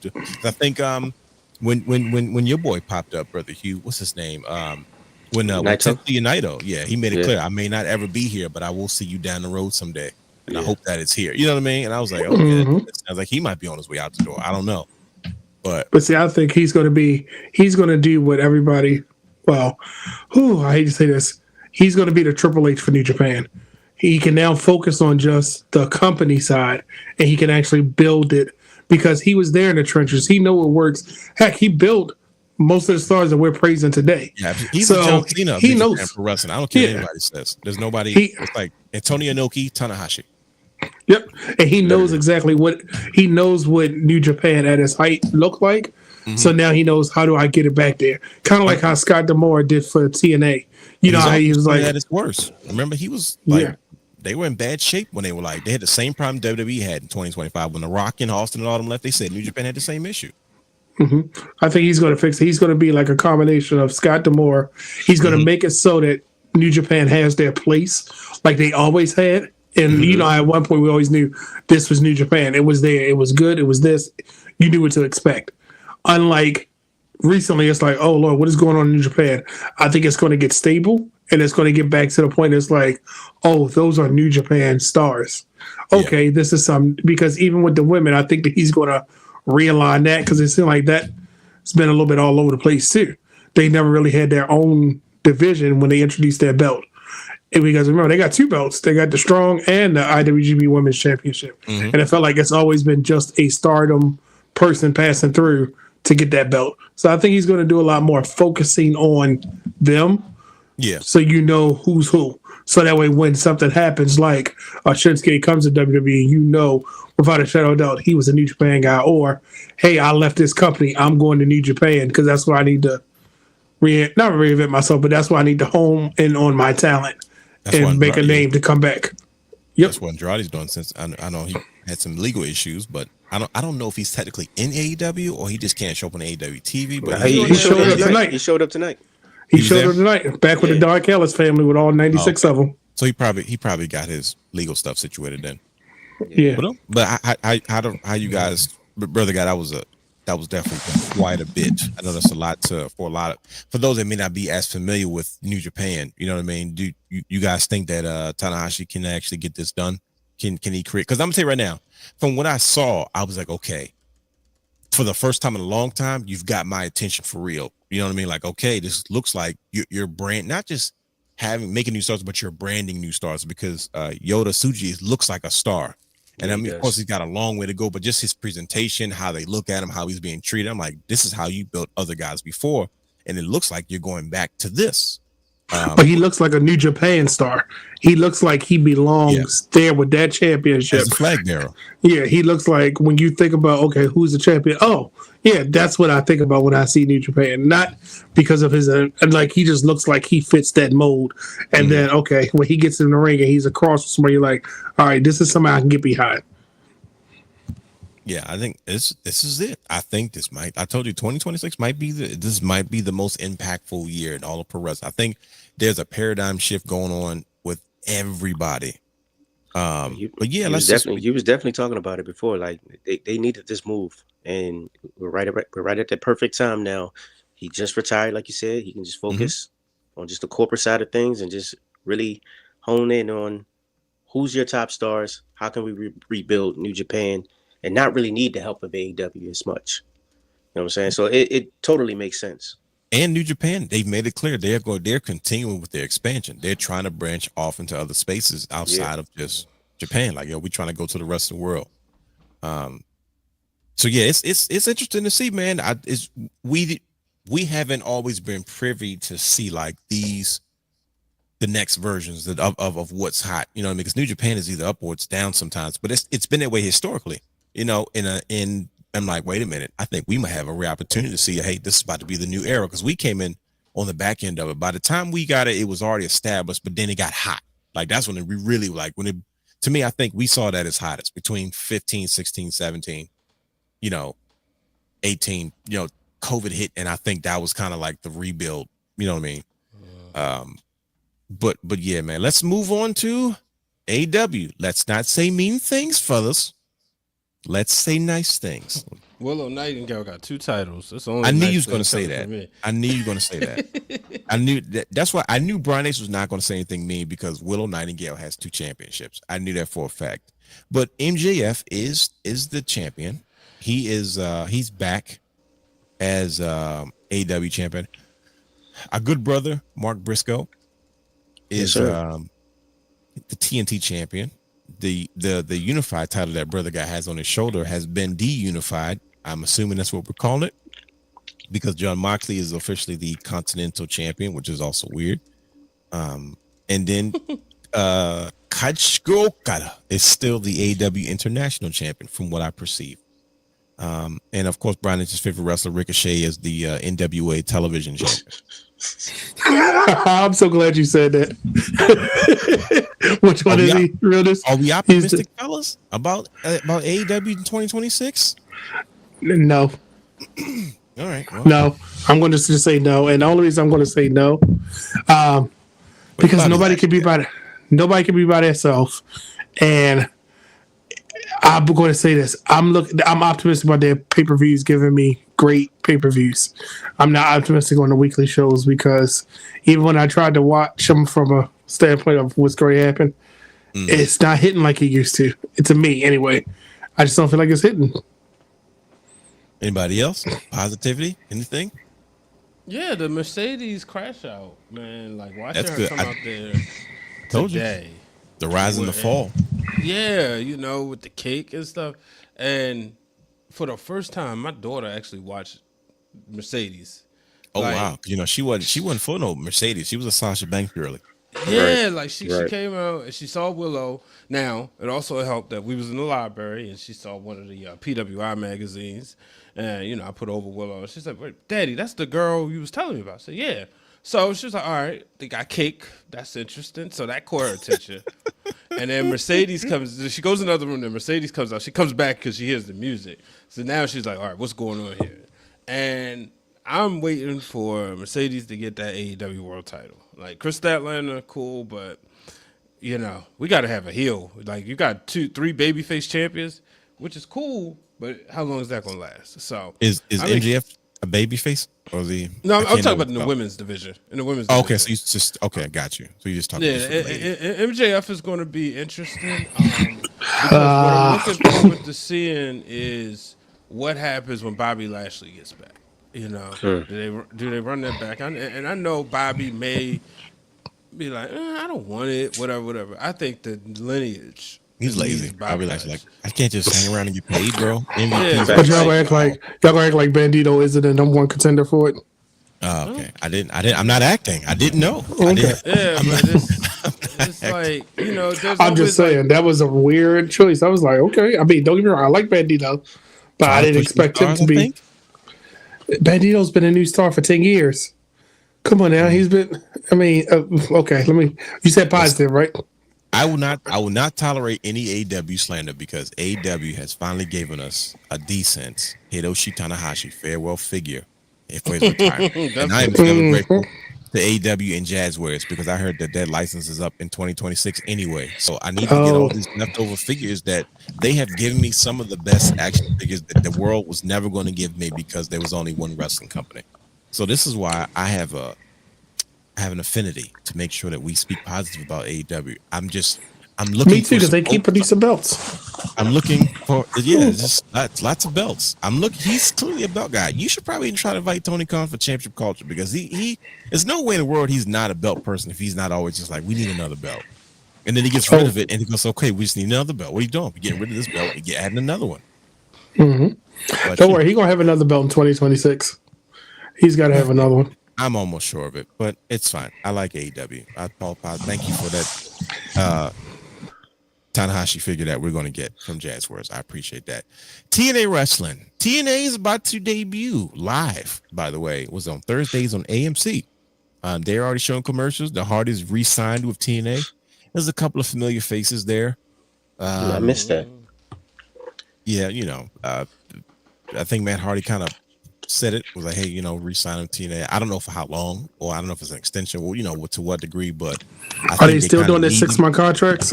Or are they giving them a year because they got a deal now? Because remember, Nick Nemeth hinted at that they could get longer contracts when they get their TV deal. I don't know, but I do know that I think they need the Hardy star power as far as helping them get established, as far as, you know what I mean, the TV. The Hardys are the Hardys. They're always going to be the Hardys. Jeff is always going to, as long as Matt doesn't get fat and Jeff keeps face paint over his gray hair, you'll never know how old the Hardys are. You know what I mean? Because they just, that's the beauty. It's like Sting. As long as Sting stays in shape and keeps his hair dyed, you don't know how old Sting is. That was my first thing. Just looking at this graphic, that was the first thing I was thinking about. Well, who has drawing power? Yeah, you're looking at 100%. You know what I mean? Like, the Hardys are the Hardys. Okay, let's be real. Only TNA fans know Moose. Let's be honest. Kind of. And that's not being disrespectful at all, but who else is going to bring the drawing power? You know what I'm saying? Especially, I mean, yeah, why not? Why not? I'm hoping that happens. 100%. I have a question for you, Brother Hugh. I need to ask you this about TNA. Mm-hmm. Why is your boy? I'm going to put you in the big screen, by the way. I want you to know this. So I'm just letting you know. Okay. Why is Nick Nemeth so non-committal to TNA as far as being the top draw? Now, hear me out. Mm-hmm. I'm not criticizing him because he's already explained himself. Like, look, I'm not here to take over. It's because he really likes TNA. He likes the locker room. He likes the setup. He likes his position in the company. I'm like, okay, I respect that. I respect somebody's like, look, I want to wave this flag. But you're one of the biggest stars, if not the biggest star in that locker room. Why don't you want to just be the guy, wear the white boots, be the face of TNA until they find a new face? Like, he won't do it. He's like, nah, it's cool. I'm just going to be in tag team and I'll help out and I'll do this and I'll do that. But it's like, no, we need you to be a 10-time world champion in TNA for as long as it takes. If Jericho can do it in AEW, god dang it, Zigzag, you can do it too. But what's up with your boy, man? He's always in and he's always out. I'll do it for a little bit and like, you're already working part-time, for goodness sake. Right. It's pissing me off. I ain't gonna lie, but I get it. Okay, so it's bothering you too. Yeah, it's bothering me because I hear that wanted man go that theme go and then his brother comes out and I'm like, okay, what's it? Okay. No disrespect, Ryan, but I'm just saying, like, on Monday mornings. Keep trying to get his brother over. Like, I'm doing my brother the fact, bro. Right. Okay, listen, we like you, we like him. Right, but come on now. To your point, that's his position right now. That's his mindset to get everybody over. He said before that there's a lot of talent over there in TNA that he thinks can help elevate that promotion. So he's gonna do his part, play his role, and try to help those guys, those young guys and gals, evolve as much as possible so they can get to the WWE, get to the NXTs, get to, evolve or whatever they need to be. So, I mean, I think he's just playing his position right now, enjoying life because, he has other things going on too. He has a comedy show and he's getting into the, movies and whatnot. So he got other things he's worried about too. Plus he's still making appearances on the indie scene. So it's like he's still hitting towns. As long as he's getting paid, he can always show up and be the face of the place. But it's like What? Why? Why? At the end of the day, I'm still getting paid the same amount of money. They already know who I am. At the end of the day, let some of these other guys and gals, get their shine. I don't know why Frankie Kazarian has the championship, but hopefully, Wait, like I he's said, still the champ? Yeah. like I said, I think you're buying time. Hopefully they're setting so up what's for the deal? him versus AJ. Oh, sorry, my bad. Yeah, You know what I'm saying? you hear what brother you said? I think they're setting up for that. So Because why? they teased that match before, remember? And they was like, no, we're not doing it right now. And it was like, well, why wouldn't you want to do that? These are two TNA originals that they're probably only really two left. And they, you know what I mean? Like, this is one of his, I won't say one of his fiercest rivals, but this guy's got a little history. And then they just randomly canceled it. So imagine he takes it off of Kazarian and what's his name? The other one. Leon Slater takes it off. Takes it from AJ. Slater takes it off AJ. Because he already gave him the nod. You know what I'm saying? I don't think he beats him just clean. kind of makes sense. I think somebody sets AJ up. So what's the deal then with my guy Mike Santana? He just thrown out the garbage? He needs new gear. There. Yeah, he's just there. He had his moment in the sun. He had his run. It didn't work. Yeah, it didn't. It wasn't like a good. Ricky Saints in NXT. Yeah, He had his chance and it didn't work. No, you're going to trigger Brian Nate. You're going to piss him off. If you go back and look, he only popped at small arenas. When they hit the big shows, it was like, oh, he's here. And you ain't see many. How much merchandise did he move? It was a failed attempt, and I don't think they know how to package him. Cargo pants and army boots to the ring. Listen, if Mike Santana put on some gear, I think he'd be a star. Yeah, I mean, I thought so too. I mean, I'm just like, they went there, so it's like, well, kind of like, But I think for AMC, just like with the CW, if you look how NXT did it, they were very strategic for the audience who they put on the front. If you look at this, the system is a representation of everybody that watches AMC, right? But then the Hardys are the cool people that's going to bring the people back because you got the Hardys there. Hardys are here. Right. Oh, let's do this. Who's that? Okay, Oh, all right. I'll tune in. Yeah. I thought JDC was retired. Huh? I thought JDC retired. He's retiring this year, isn't he? Everybody's retiring this year. You talking about Fandango? Yeah. Dirty Dango. Yeah, he's supposed to be. Yep, he's supposed to be retiring. Mm-hmm. I thought he did it already. My bad. But yeah, go ahead. I would have preferred if some originals went back. Amen. Like if we could, I know Jeff Jarrett's probably getting paid a ton of money in AEW. I wish Jeff Jarrett was back in TNA. He's still over there. I thought he retired this year with Cena. He's on Ring of Honor a lot. I with Jay Lethal. But I thought he retired with Cena. That's a name He didn't I forgot retire. about. No. Oh, Jay Lethal is still there. He's still a thing. Yeah, literally Ring of Honor. Like that's just literally. I know they're comfortable. They're probably getting paid a ton of money to just run that brand. You know what I mean? Because that's where you see majority of them. I wish. Imagine Jay Lethal. Imagine Jeff Jarrett. Imagine a Sajay Dutt. Nah, he can stay. He can stay. What's his name? What's the Murder Hawk's name? Lance Archer. Imagine Lance Archer. Yeah. Oh yeah. And Bobby Lashley, a Karrion Kross. I named like 5 or 6 people. Imagine they all show up in TNA right now. I know it drastically changes your show because you say, "Oh, you're not making room for young talent," but they don't really have much young talent either. They don't. Like it's not. They really don't. Like when They got Leon Slater. Bingo, he's all on WWE TV more than anything. When AJ and them was on TNA, like they were at the forefront at one point, and then you had like your anchors. You had Jeff Jarrett, who was like struggling, like I got to get another star in here. It was just Jeff Jarrett and Monty Brown, but you had Jeff Hardy and you had Sean Waltman and you had Kevin Nash and Scott Hall, even though they were like phoning it in clearly. But then when Sting came back, it was a huge deal. When Christian jumped ship, it was a huge deal. When Kurt Angle jumped ship, it was a huge deal. And then you had Samoa Joe was the hottest thing in Ring of Honor. Like, okay, cool, I'm gonna take over this new land of TNA. And I hated Samoa Joe. I'm like, who the heck does this guy think he is? He's no Umaga. But that formula, to me, it worked. That's what got you your 20-year lineage. And now it's just like, bro, are y'all gonna assign anybody new that we want to see? I don't know. But I'm once again, this is what we're trying to figure out going into 2026 for. Do you think with this new deal they go after a guy like what's his name, Killer Cross or shoot? I know he has a TV show now, but Braun Strowman, I think he would be a good addition. Yeah, that's another one. That's another Or one. Matt Riddle. No, No. he's too much of a He's too much troublemaker. problem. Yeah. That's why you go after him. Think Nah, about it. no, you don't. No, you don't. You just got a TV deal and cable television Nah, on AMC? nah. No, sir. And you're still with, That's- you're affiliated sir. with WWE? No. Oh my gosh, no. They're like, please don't hire this guy. Because he's a loose cannon. He's still. You can look at him and still tell him like he's. Oh he yeah. probably needs to go see somebody, or he needs some. Not like he's kind of like he's strung out, but you can tell like, oh yeah, we're not trying to be controversial. We're trying to bring advertisement dollars. So you need the color face paint of the Hardys. Right. I don't know. See, this is the fun part of the conversation because we don't know what TNA's brand identity is going to be now. So when they got their first major TV deal when it was on Fox Sports Net, they were trying to appeal to like the casual sports fan, the fat dad on the couch with a beer that enjoyed pro wrestling. Whole cool. We got another aspect of sports. We got sports talk. We'll be talking crazy and best damn sports show, and then we got it was that's how Fox Sports Net was. And then you had TNA. It was like okay, cool. We could just add this to the mix.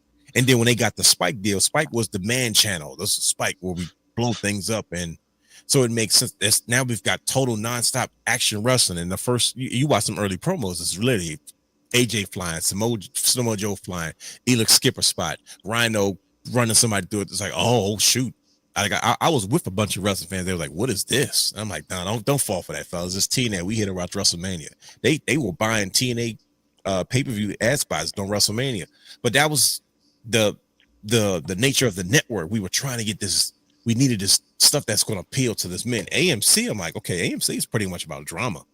So what target would you actually target? What audience would you target? I don't know, because I'm not familiar with AMC. I know AMC as being American Movie Classics. Right. Now, when I grew up on it, it was just that's what my grandfather freaking watched to watch all his old stuff. Now we're old, and the stuff we grew up on is on American Movie Classics. And I'm like, wait a minute, I'm triggered because this isn't black and white and westerns.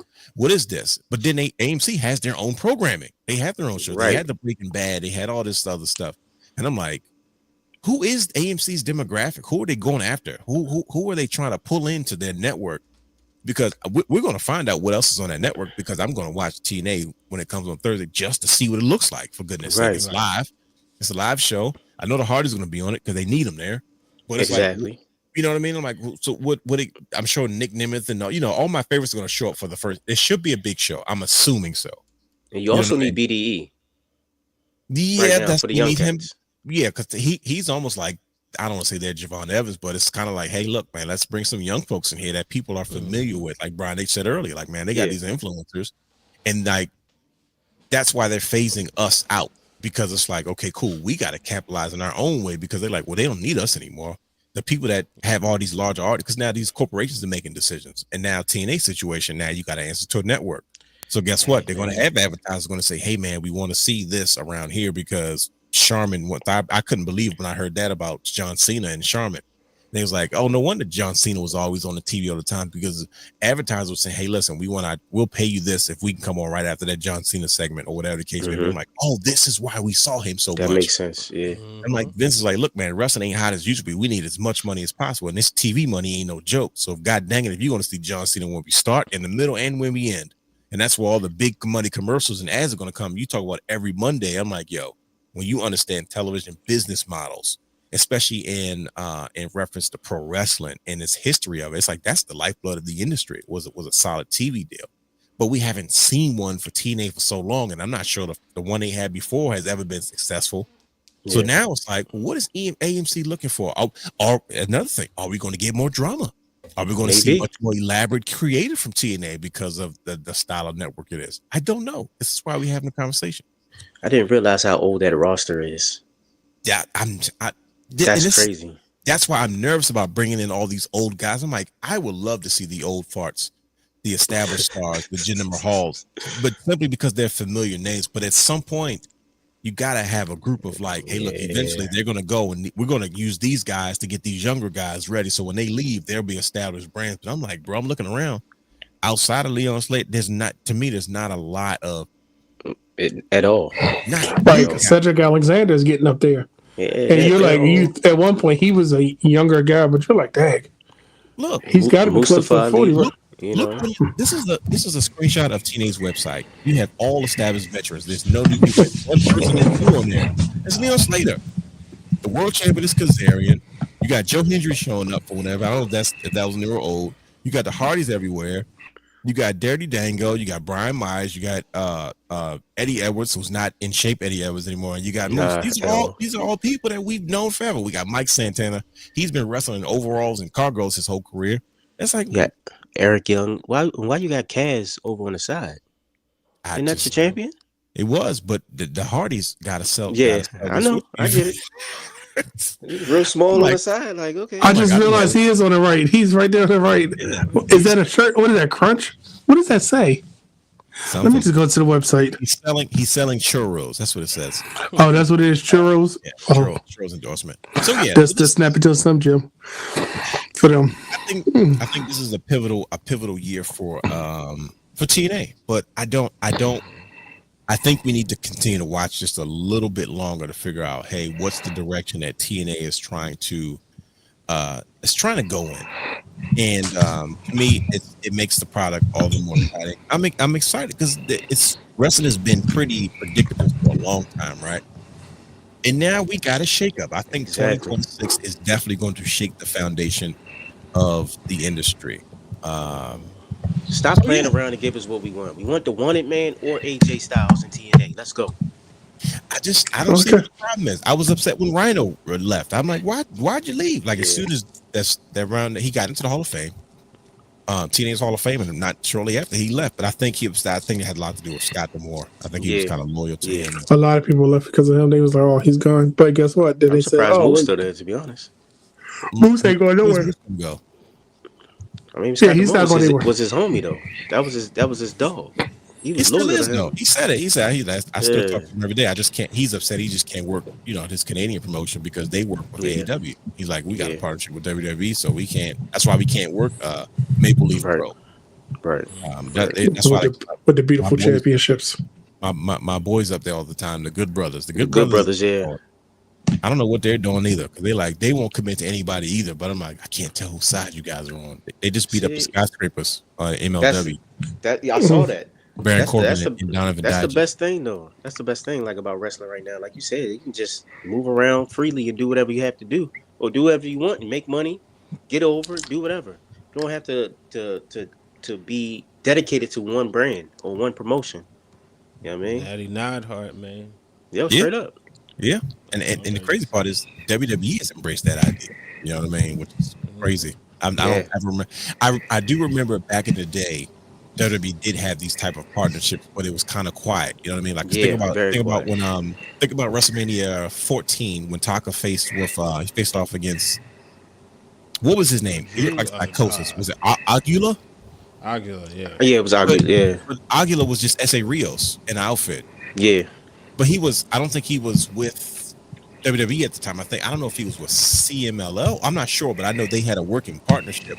But of course, it wasn't so big and you know what I mean, big and broad. They used to do that like the '96 Royal Rumble. That's when I first heard like Eddie Gilbert and a couple of names. Dory Funk. They did. Matter of fact, they did it a couple of times because before who showed up a couple of times from the NWA. I think it was when Dan said Rock and Roll Express.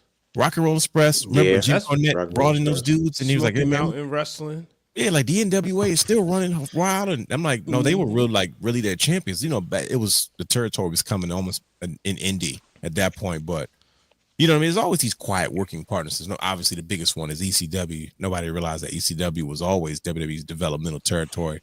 But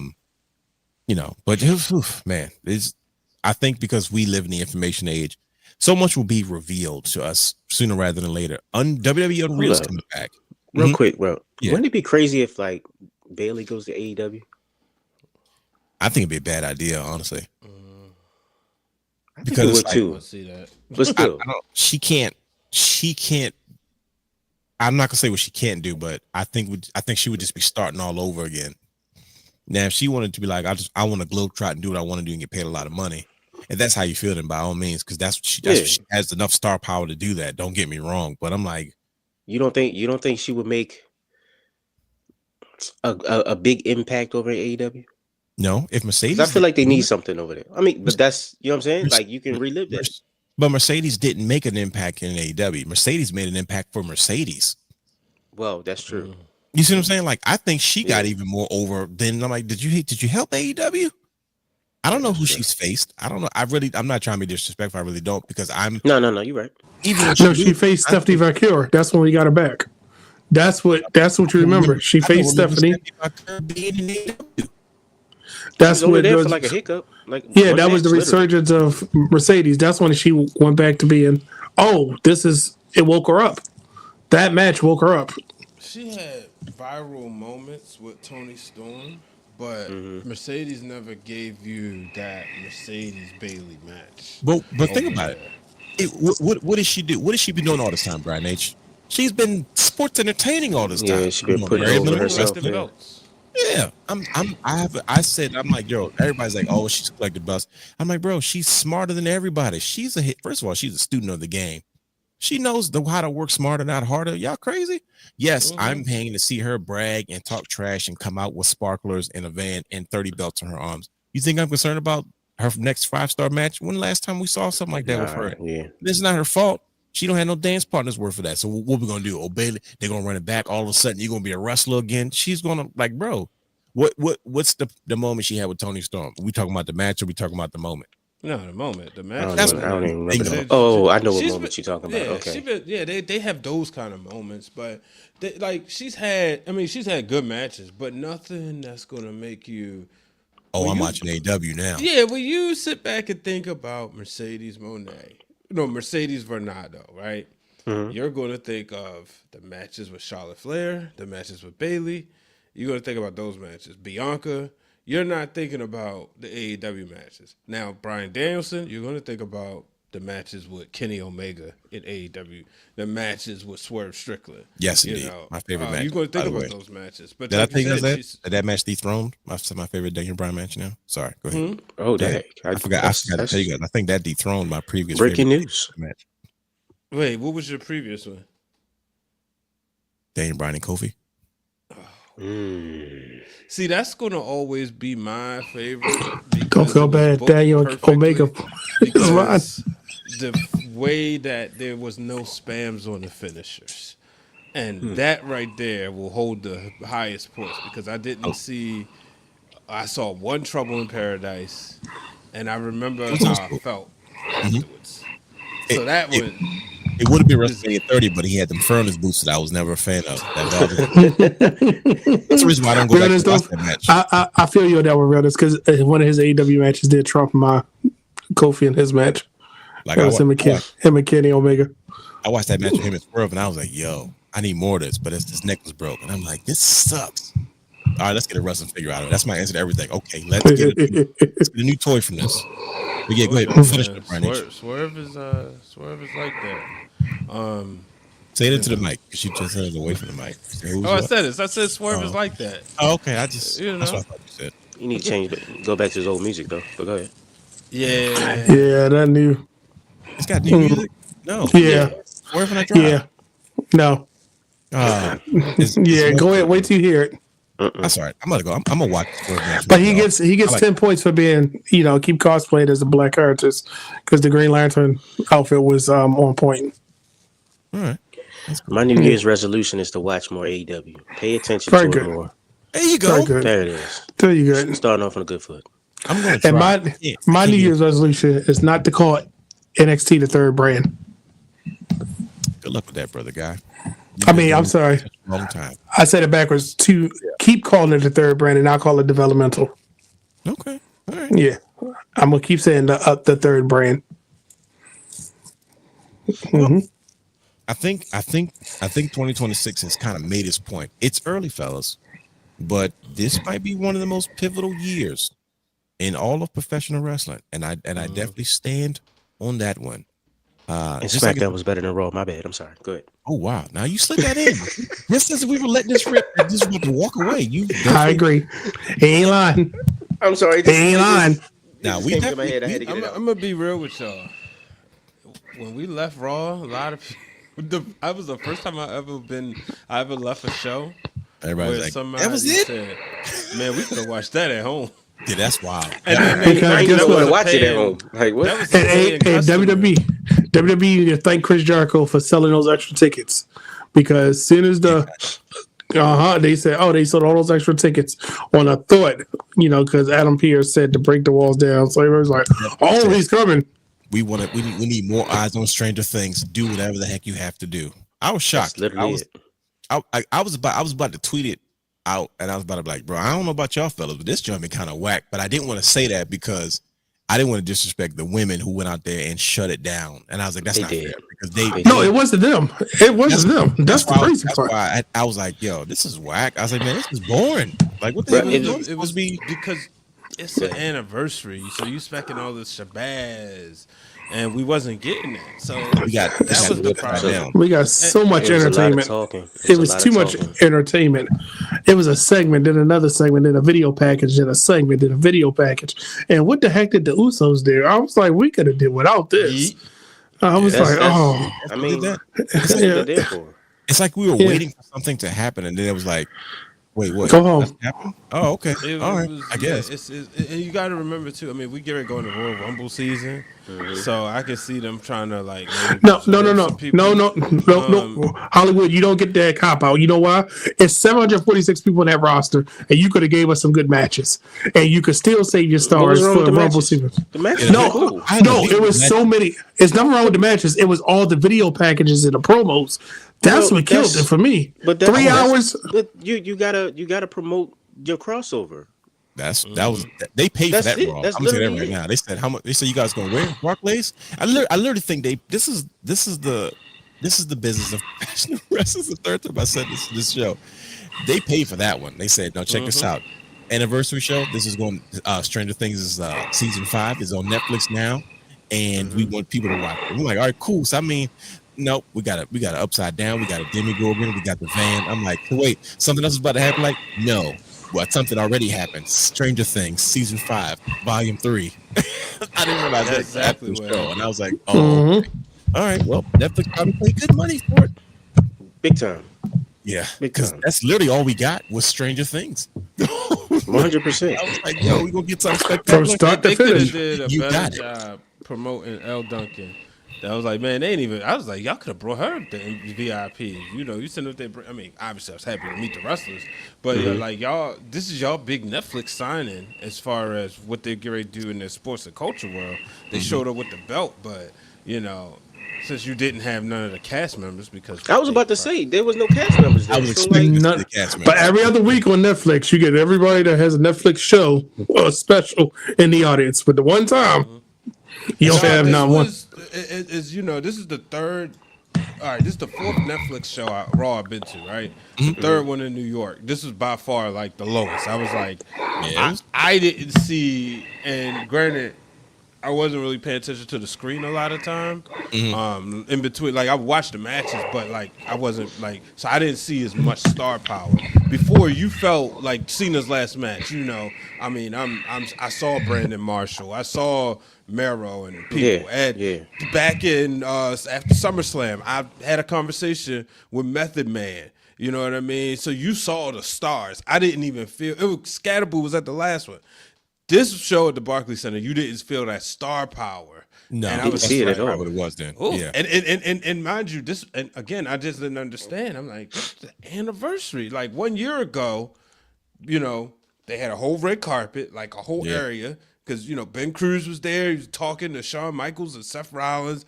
And then they went to the show. And then next thing you know, obviously they had like Bill Simmons. They had Nikki Bella. They had all, I think they may have had a couple of NFL players and stuff. But you felt the star powers. Every time they're in a big city, this is the first time I'm like, how y'all really, it felt like it was still reminiscent of the holiday tour. Like it felt it was tasty. leftovers. It was leftover holiday tour. That's what we got. We got leftover cranberry sauce. That's crazy. That's what it was. Like, oh, okay. It's still you good, guys, but I mean, yeah. So you guys took all the leftovers and slapped them in the And sandwich. you know what? I don't know if y'all play GM mode on WWE 2K, but when you play GM mode, they rate the matches, right? It felt like if you have like one of them where you got the top, your opener match is good, but your main event is like mid or whatever, they'll say, see, you started off the show hot, but your main event kind of felt. It felt like that. Like A lot of people like the Braun Punk match. Yeah. I personally thought it picked up towards the end, but I didn't think it was okay. Yeah, but it was like on WWE 2K. The opener outshined the whole card. Yeah. I mean, I felt like it was okay, but like I told you over the phone, I just felt like it was a lot going on at one point. Like it was too much going on.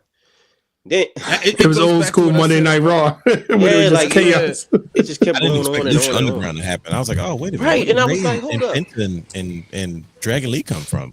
Weeks ago, like, I said we would find out where Braun Breaker was going to be. Right? Yeah. I did not feel like okay, I'm ready to see Braun Breaker in the main event. It was a sink or swim, and he didn't. He floated. He didn't sink all the way to the ground, but he didn't swim. He'll be fine, but he ain't ready yet. Was that Hurricane his fault? No, he wasn't close. Well, yeah, because he didn't get close to Punk's He was chest. rushing. Yeah, and if you look at it, Punk, his legs were on the outside of the rope as opposed to being on the inside. So yeah, it wasn't okay. And Punk saved him though. You know what I'm saying? He dropped it, he got in position, dropped the elbow. And the crazy part is, I'm gonna tell you how good Punk is. This is old school psychology. Like this is for the real wrestling nerds. He didn't do his elbow drop from the top rope. He did it from the mid rope because he knew he had another top rope spot on the opposite side. He's like, I don't want to give the spot away. He's like, here's what we'll do. We'll call the audible and then go back to the spot. And I was like, oh yeah, you got it. That's called calling it in a ring, buddy. That was dope.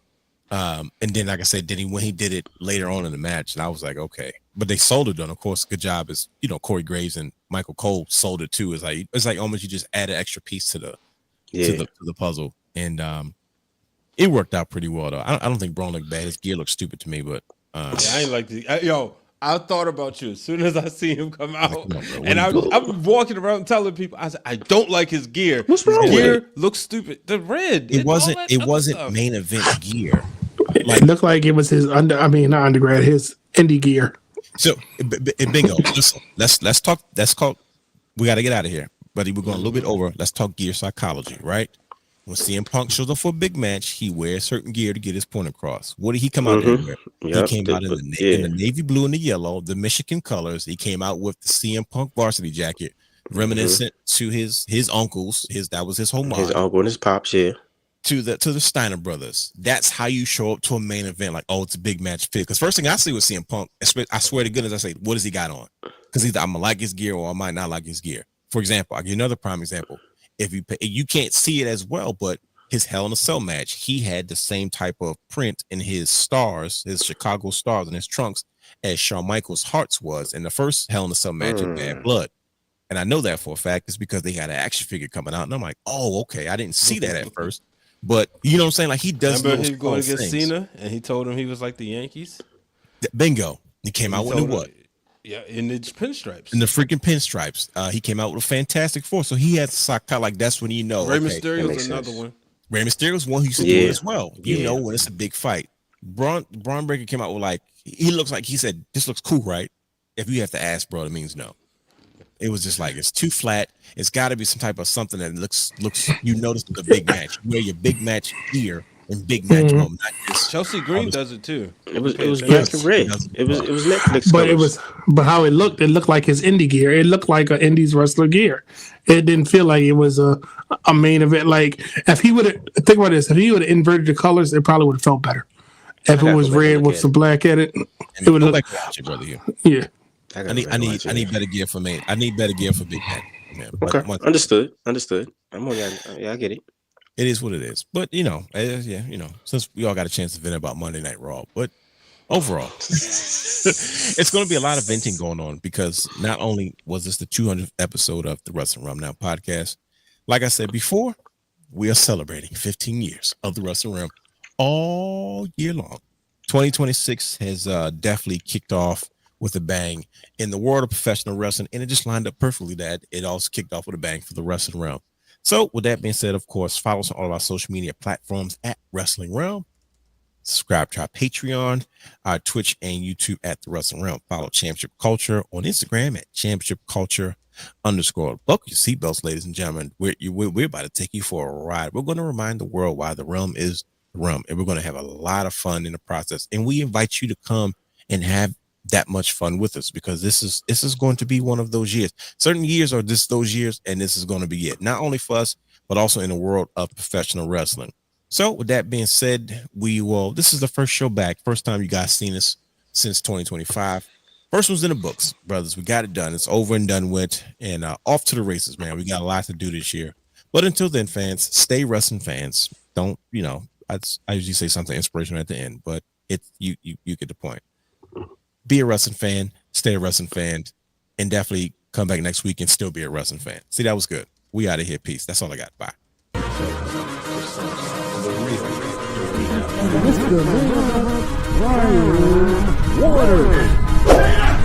Houston, we have a problem. For all exclusive shows and bonus material, subscribe to our Patreon channel at patreon.com/thewrestling_realm.